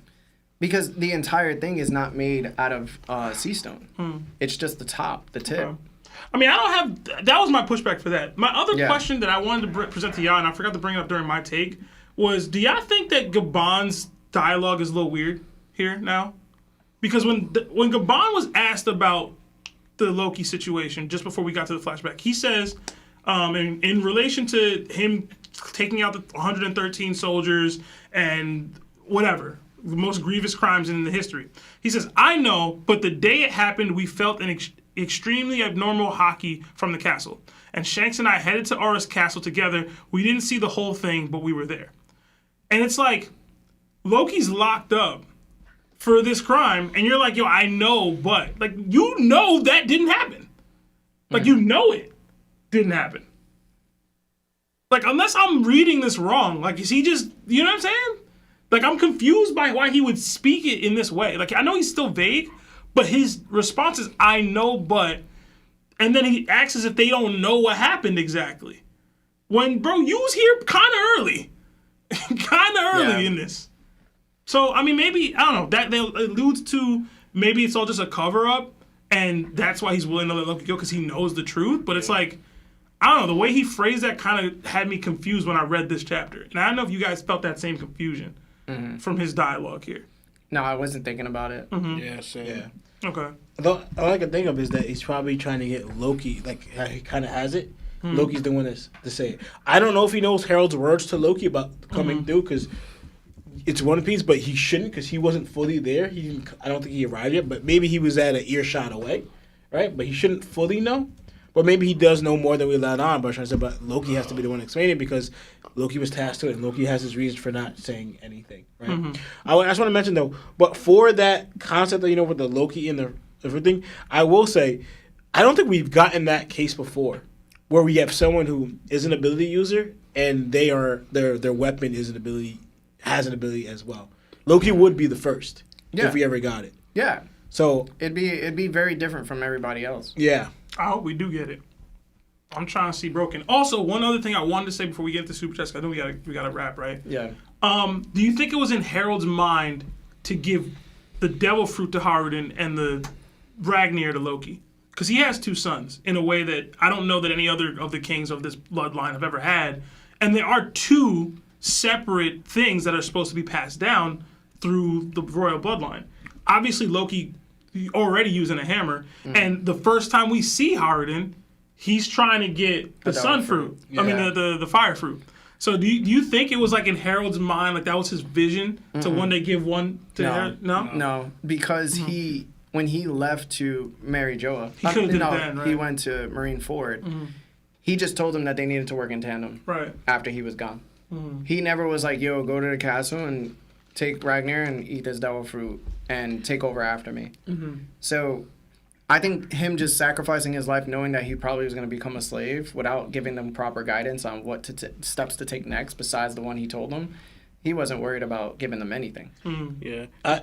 You gonna say something? I was gonna say, I know how many what Larry's saying, like, when how he views the fruit is a destruction fruit. So he probably doesn't want nobody. He only was also somebody eating it because what's To happening save right Elbaf now. Yeah, but I think his whole intention was stay away from that fruit completely. Like he was not going to pass it down and give enemy that fruit because the danger of it. Yeah. He should have, yeah. And It's like protecting, like the Shandorians protected the Poneglyphs because they were told 2 generations ago. I think that's what happened with Elbaf. They were instructed to protect this and not give it out recklessly. Yeah. also, I think part of the even with the elders, if he was bending to the elders' will of not even marrying.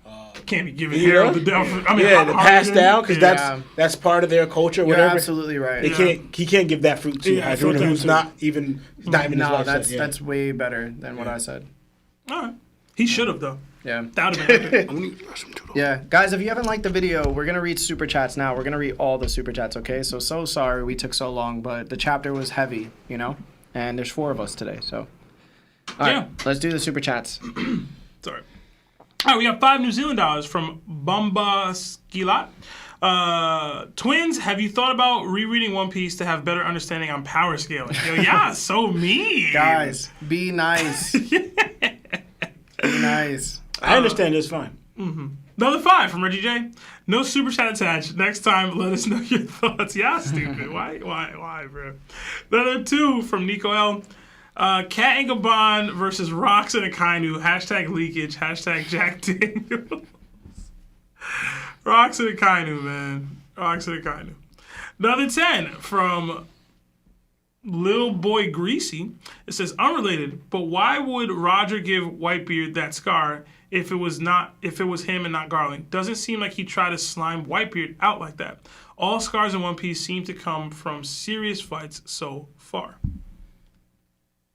I mean, when you boxing your boy and you punch him in the face, you don't want him to have a black eye.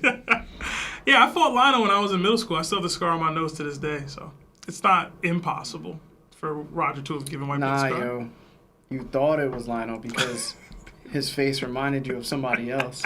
Yeah. It was really just This is Lawrence. Loris.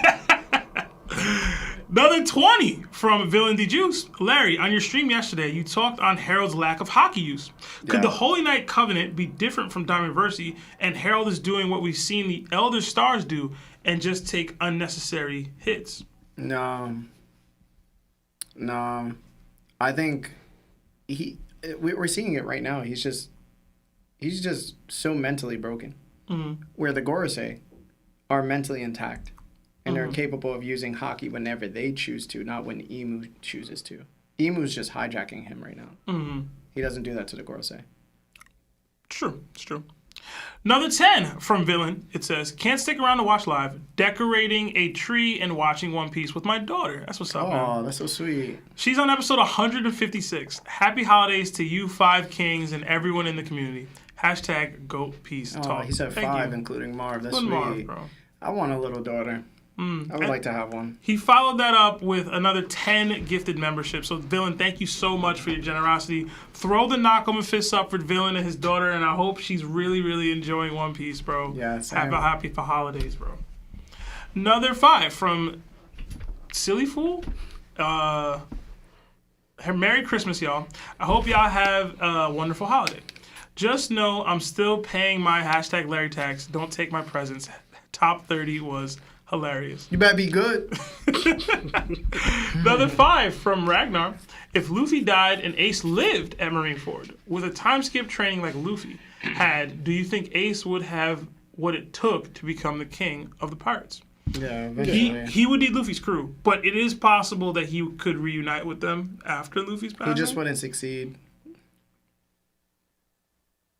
He ain't Nika, bro. Yeah, that's why I'm not. I wouldn't Well, know. Luffy's gone now, right? So, like, somebody gotta be Nika. So it still ain't him. Somebody gotta be Yeah. Nika. They're bro. gonna have to wait a whole 900 years again. They're showing the parts of the fruit Ace might need. They're gonna be like, yo, there's a really good flame guy.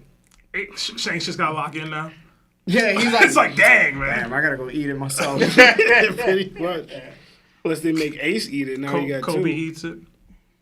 You're gonna ruin the show. It's already ruined. Y'all took Luffy out. It's already done. Nah, It's already cooked. the bar could go lower. It's cooked, bro. Another 8 months at Nakama status. That's so stupid. From Martin Calderon, it says, heard your mixtape. This is Pulseman94. Fire, fire, fire, fire. Hashtag MC Larry. All right. Thanks, Yeah, bro. man. Another 5 from Wise Life Gaming. Yo, twins need their own sitcom immediately with a laughing emoji. Do you guys think Dragon is a believer in Nika or the Will of D? Hashtag cat over Akainu is crazy. Hashtag that neck crazy. Hashtag BBC what? I think both. You think he's a believer? Yeah, both of them. You think he knows of them? Yeah, Yeah, Kuma. if he don't know that much. Kuma. Yeah, what? And I'm pretty sure he traveled a lot too, like in different islands and stuff like that. I'd say yeah. I think he's a believer. Yeah. Another 7 Canadian from Purple D Popcorn. Twins, I would like to apologize on behalf of the American education system. We will use your top 30 as a case study to improve reading comprehension. Guys, be nice. Be nice. That's okay. They're the same ones that thought Garling scarred Whitebeard. Listen, hey, But who was man. right in the end? Listen, we Who's still right? don't got confirmation. We do. We still don't got We do. confirmation. Guys, be be real. nice. Oh man, another 5 from Ninja. You can do it to me. Don't do it to them. from It ain't bothering me. I'm Juju. good. I know I'm right. So Word. Do you guys think any theories are 100% slam dunks, such as the red line collapsing, creating the all blue, or Frankie memorizing Bluton blueprints? I think the all blue, for sure, is the destruction of the red line. That's the only one I'm very sure of, 100%. I'm not even sure Luffy gonna save the world, low key. What? Yo, I'm so serious, bro. We could easily have like a Matrix type ending. 100% believe is the case. Like any theory that we 100% believe? I'm also the 1% man in the opposite way. That there's a 1% chance something that I do think is the case could just not be the case. So I'm gonna go no. Nothing's 100%. Oda's always found a way to surprise us. Yeah. Another 5 from Digital Keb. As a man who's the godfather of his best friend's kid, I'd be mad as hell if I found out my homie gave his kid to his biggest op instead of me. Hashtag Mexican tax. There was some circumstances behind that. And I wouldn't call Garp Roger's biggest op, personally. Right? Like, I don't think Luffy looks at Kobe or Smoker or anybody. I know it's a stretch in late today's age, but as his biggest ops, right? Like his biggest ops are Blackbeard, and people like Blackbeard, Kaido, Doflamingo, Emu. Those are the biggest ops. yeah, because Garp said it, but it's probably the same with Roger. Garp couldn't go to hate Roger, so I was going to say Roger couldn't hate Garp either. So that's why I disagree. Yeah, and I mean ultimately it didn't end up working all the way out, but it did work out to a degree for Ace as far as being born and being raised. Like Garp was in a much better condition or position to ensure that than I want to say Gabon or Rayleigh would have been, but Roger was also limited in what he could do. He's dying, and I'd have to go find them technically. I just want to know why these dudes don't got Dendemushis. Yeah. Like, I don't know why they not just like, That yo, is I got a fair. kid, Well, bro. well, Like, I that's mean- where I'm at. Like, well, that's Victory card, something. The only thing I can think of, Something, bro. they would have some what was it, revolutionary Dendemushi where you can't be tapped. Because Ray was like, yo, I'm trying to chill. I'm not trying to find out where I'm at. Yeah. Yeah, so. I All don't right, know. let's keep it going, guys. Another Nakama join the ship in Hoodie JB. Welcome. Thank you. Another 5 from Zabekti Benji. First, congrats to Larry for the W's and W Reader. Second, Thanks. how would y'all feel if Davey was the Poseidon of Joy Boys era? Hashtag Sebi Uppies. Hashtag what up, A twins? male mermaid? I don't think male mermaids could be males. Why not? Isn't Am I Neptune one? Aladdin. Aladdin is one, so is Neptune. Yeah. Oh, they're mermaids? Well, at least they have the bottom. Fish Yeah. have. Like, yeah. That's so sus. Male bird? What's Yeah, bro. You're a male mermaid. You're immediately getting the. What's You're immediately getting the look. good with you, bro? It's like, It's possible, though. As far as your theory, that's interesting. I haven't heard anybody present that. Another 5 from Luis Lopez. Law takes the word of a substitute teacher, but not what Rayleigh said about losing to Blackbeard. Hashtag Mexican tax. Hashtag love the pod. we can't start this up. Another 10. Stop getting the twins activated. From Big Meatball. You think the first world Each god mainly only had control over their respective people. Sun god had the Lunarians, Sea god had the Sea Kings, the Earth god, the humans of all sizes, the Serpent, the Abyss. I love that. That is a really good one. It's just Avatar at that point. Right. I like it, though. I think it's a little bit more complicated than that, unfortunately. Okay. I want to find it. I want to read it. Another 5 from PP McGee. Larry, you've turned my view on rocks, and I'm with you every step of the way. I will glaze, but not do tricks on it, though. Hashtag why they call Blackbeard they. Hashtag Magellan. Yeah, I mean, I'm glad you're starting to see it. I don't think I glaze, but I do say feeds and narrative are very heavy on the man's side. And I haven't seen anybody, even the Pirate King himself, do some of the things that Rocks has done. Mm-hmm. Okay. And I've always chalked it up to they realized he had a crew with him, but that's always just been me and what I want to believe. It could very well be more than that. Another 2 from Inferno Knight. Loki and Yamato versus Big Mom. Lionel Cat over Admirals and is laughing. I got Loki and Yamato, but I got Loki stocks. I got big Loki stocks.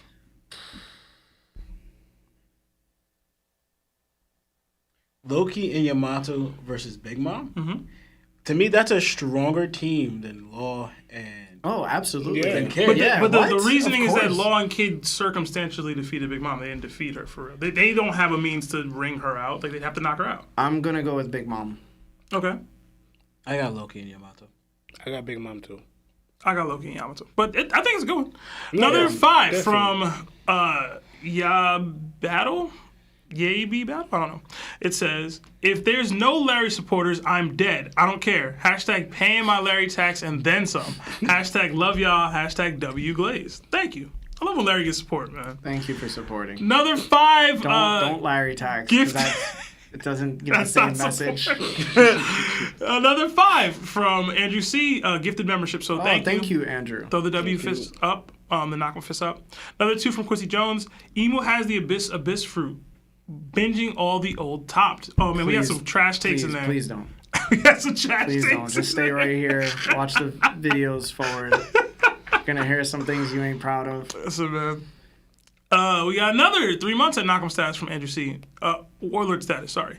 Do y'all think Emu made a deal with the devil for power to rule the world, and maybe he had the first literal devil fruit? Ooh. No, I don't think that. I don't think devil fruits are actually called devil fruits. Yeah, So that's all propaganda. yeah, I don't think so. Maybe. Another 5 from Darius Arnett. Hey, tell my girl to stop trying to argue while I'm watching the pod with laughing emojis. Hey! Yo, Stay in the kitchen. wow. No, I'm joking. Wow, You're bro. crazy. Wow, bro. Darius, you gonna let him talk to your girl like that? You gonna let him talk? You gonna let another man talk to your girl like that? I don't know another man. In front of your In kids. front of your kids. Another 2. Listen, Miss Darius, I apologize. Make him clean the toilet. Now you make him do stuff. Nah, he made me say that, bro. Oh man. That's on him, bro. Another 2 from Papa Josh. W for Law for the John the Baptist reference. I really like that one too. Another 2 from Papa Josh, but no super chat attacks. And another 2 from Papa Josh. Shanks will die for the next Luffy power up. If only, man. Listen, from your words to Oda's ears, bro. Hopefully. Another 20 from Andrew C. It says, what if Harold asked Loki to rule because he knew Loki would turn Elbaf back into a warring nation? After learning his mistakes, maybe Harold wants Elbaf to combat the world government out of regret for not joining Rocks with that same goal. I don't think he thought that deep in the moment. I think it's just kind of, hey, it's up to you, dog. Like, you got to do this. But at the minimum, it would be the best person to put in role for that kind of a job to try to fight against the world government. I don't think he believes that Haruden has it in him to do it without, I guess with the devil fruit and the thing maybe, but Harold Loki just stronger. Another 2 from Big Meatball. Harold versus Itachi versus Aaron. Who's worse? Itachi. Itachi. Yeah. The other 2 fought for their families, regardless of how they did it. Itachi said, nah, Merc mine, bro. I'll do it for you. I'll do it for you. I got this. Where's the pregnant women? Let me get them first. Sorry, cuzzo. Another 5 from J.M. Talbot. Do y'all think any Holy Knights or Elders were good people prior to Depp's covenant and then had their thoughts altered? No. Nah, I think once you're in it, I guess Harold, if that counts. The only one, maybe Gunco. Yeah. From the childhood thing. Okay. Maybe. Maybe. Yeah. Okay. Yeah. Actually, yeah. I think the Holy Knights at first were probably good people. Mm. And then power corrupted through time. 1,000%. Okay. Maybe, bro. Some of them they're celestial dragons, right? It's a 50-50. For the most part. Right? 50-50 for me now. Okay. Another 10 from the Real Law. Are we going into the final war like versus the world government and Emu, or are we getting the One Piece first? I feel we should get the One Piece first so we learn the true history as readers. Yes. I've always thought that, and Yeah. that's why I've always been against the Agreed. Luffy Blackbeard team up. I think the war for One Piece needs to end first. Then you learn the truth, true history. Then you set your sights on the world government. I could be very wrong with that, but that's how I've always thought of it. We got another 2 from Xavier O'Dilly. Sorry if I'm late, but why is Ragnir laughing? I don't know if that's laughter. It could be, but I thought it was just like a sound it's making. I don't know if it's laughing, though. It could be sound effects from it moving. Right. So we have it when it's shivering, it goes ting, ting, ting. So it's like hitting the floor. And then when it's flying through the air, it goes gick, gick, gick. Yeah. So it could just be like the sound of it, Okay. moving.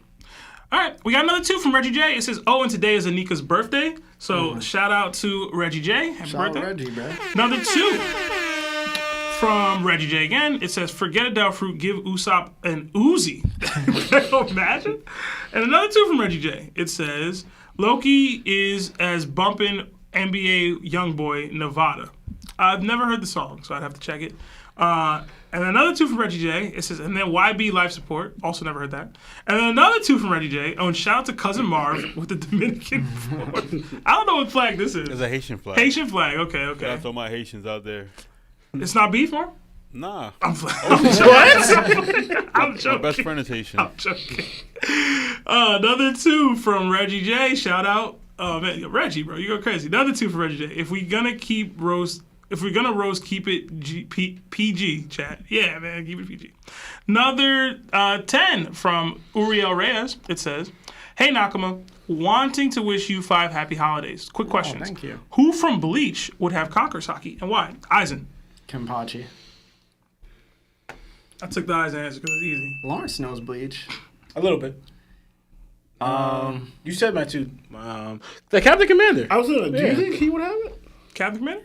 The fire one? I don't fully I remember Bleach like that. forgot. Would Ichigo his have it? name. Nah, I don't think so. We've talked about Yeah, this. no. Ichigo, nah. Nah. We talked about I want to this. say Grimjaw, but I feel like he's just so low on the totem pole. I just rocked with him crazy. Yuhabak. He would have Yuhabak? it. Yeah, he would have it. Who's that?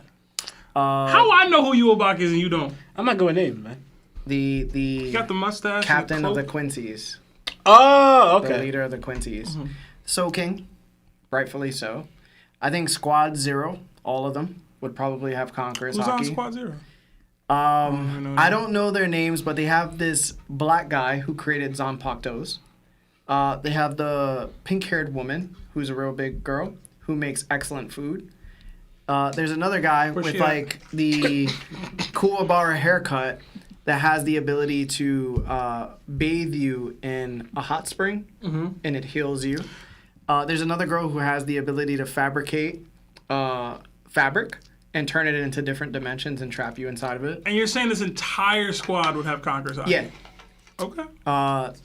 Also, the first Kenpachi, which was Urahara. I believe her name was. Oh, yeah, the healing woman, yeah. Yes, that fought Kenpachi. She had like the menstrual Zanpakuto.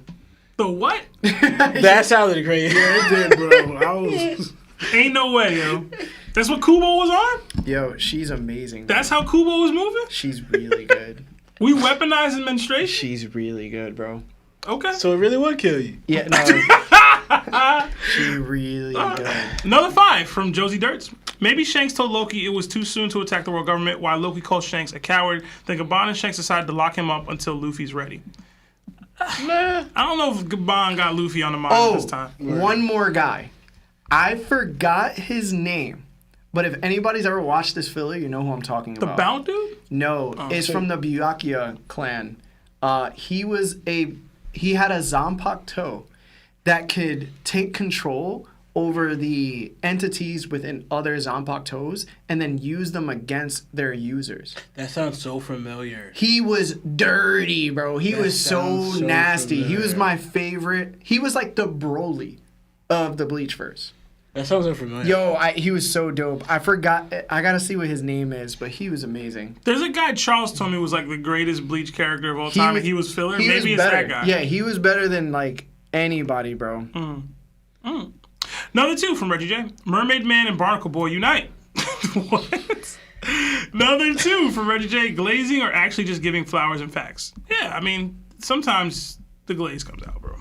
Another 50 gifted memberships from Blind Shepherd. Oh my God, bro. Thank you so much. Thank you. Throw the knockable fist up, throw the W's up. Thank you so much, BS. You're always doing this for us, man. We really appreciate it. Yes, thank you. 50 is crazy. Yeah, bro. 50 is absolutely crazy. Thank you so much. Another 5 from Reggie J. Seriously. Nah, Donzo lied to Itachi and set him up and blamed him, Larry. I mean, Itachi was grown. We're not doing that, He was bro. grown. They said he was 13. He was grown enough. We're not doing that, bro. If he's 13, he's You not. know not to commit mass genocide at 13, bro. You know that. You know not to do that. Okay? Does anybody know that Bleach character I'm talking about? Koga Kuchiki? Is it his name, Koga Kuchiki? I don't know. We got another 5 from Jada Root. It says, stomach flu and I got stuff shooting out both ends like hair trigger on my stomach. Both still didn't miss the episode. Help me. Bruh, feel better. Yes. Please do. That sounds terrible. Yeah, man. And then another 5 from Reggie J. Sab, I gotta teach you about us Zoes we can cook, bro. Yo, I'm just not going with flags. I actually have a lot of Haitian friends. Never mind, I was gonna say something inappropriate. But, yeah. Yeah, his name is Koja Kuchiki. Okay. He was the 3rd seed of the 6th division. And he was dirty, bro. Not many people could stop him. It was crazy. This is what he looks like overall. Oh, okay. He kind of looks familiar. He looks like Byakuya. I feel like that's the guy. Yeah, That's the okay, guy yeah, that- that's... He does feel look like familiar. that's Yo, the guy, bro. but Charles is talking Yo, about. bro. When I first saw him, I was like, nah, this is my dude. Send me a picture of that. I'm gonna send it to Charles, see if that's confirmed that that's the guy that he was talking about. Because he was like, yo, this guy's the GOAT. And he was like, I just found out that was filler, and I don't care anymore. Yeah. And I was That like, was the what? that was the worst part, was that it was filler. That's crazy. Is he like in a realm fighting for like years or whatever? Is that him? He was stuck. They imprisoned he's in him prison, because yeah. they couldn't defeat him. Yeah, so that's they him. basically Eisened him. That's the guy. You're That's the guy. thinking of something else. Charles is breaking. I'm thinking someone else. Yeah, I think so. Am I? Are you thinking Hollow, when the guy was stuck in the Hollow, where he was fighting nonstop? I don't know. You might be thinking. I They got- give that guy no play. I got it. Hold on, we got 3 minutes. All right, another 2 from Reggie J. Oh, we was going out with them too. Y'all funny. Thank Or you he again was for the wrong. 50 subs. Jesus. Yo, seriously. Seriously, bro, that's crazy. But yeah, that's all the super chats. Yeah, I hope you guys in the chat said thank you for the 50 subs, whoever received one. I hope I received one, bro. You gotta stop. What you mean? I got mine. To everybody that hasn't liked the video yet, before you leave, if you could just do us a real big solid, just hit that like button. If you want, hit the notifications bell for when we go live too. Damn, now y'all got me wanting to talk about Bleach. Yo, I went down a rabbit hole, bro. With Bleach? Yeah, I don't know if I told y'all. I went down a rabbit hole because the Bleach, the latest season had came out. It was like earlier this year or like late last year. And they're talking about like the Soul King. You remember that, Lawrence? Because you said you read like the end of it, right? No, I ain't get that far. I stopped right during the war. The last thing I read was when the Captain Commander got... I'm not sure if he passed, but I just know he was like using his ability and he was like roasting all of... Oh, okay. Yeah, I only got around that far. So they so the Soul King technically holds Hekomundo. It holds the real world, and he holds Soul Society together as one. And the squad that was currently with him and was super cool with him tried to eliminate him so they can combine the worlds together, I believe. That's what like the Quincy from past time was trying to do. But they were like, nah. So they chopped him up into pieces. And it was like, I went down such a rabbit hole that I was trying to find out, like, these past Shinigami that chopped him up into pieces. It's some ways he knew that it was going to happen, but he just didn't say anything. And then he knew Ichigo would come and save him after he was murked. And, like, the reason why the Quincy wanted, Yhwach wanted to come back was to take the Soul King out so he can merge all the realms together. But if he did that, a lot of people would just pass away overall. So they were going through, like, the history and who's going to take the mantle of the Soul King because we have to keep these realms separate. So hollows were, like, eating people in, like, real time instead of them being, like, in separate dimensions. So he split them up purposely so, like, people could live normal lives. So it's like one big circle. It's a circle. It's a circle. Not the triangle. I think I said it wrong, but, like, they were showing, like, the history, and, like, I went down such a rabbit hole to see, like, why he decided to go through with it. He, like, sacrificed himself in order to keep the realms, like, separate and alive. And, like, they were like, yo, Ichigo is going to be the next Soul King, which means he would be the person having his arms and legs, like, chopped off and staying in crystallized state. And I was like, yo, this is crazy. No, but it was hard, bro. I think I said it completely wrong because it's been so long, but, like, Bleach is definitely up there in terms of, like, story, bro. You just got to get through that Mount arc. That Mount arc was terrible. It was too long. Mount arc was terrible. Gosh. That was the first filler anime. All right, but anyway, guys, like I said, if you haven't liked the video, please do. Also, thank you to Marv for another episode. We will be here next week. There's no One Piece manga, so we might end up watching the anime or just talking about other things. But hopefully Lionel makes it. You making it next week? I think so. Yeah. All right. Guys, we will see you next week. My name is Larry. Lionel! Seb! And this is TOPT. Jana!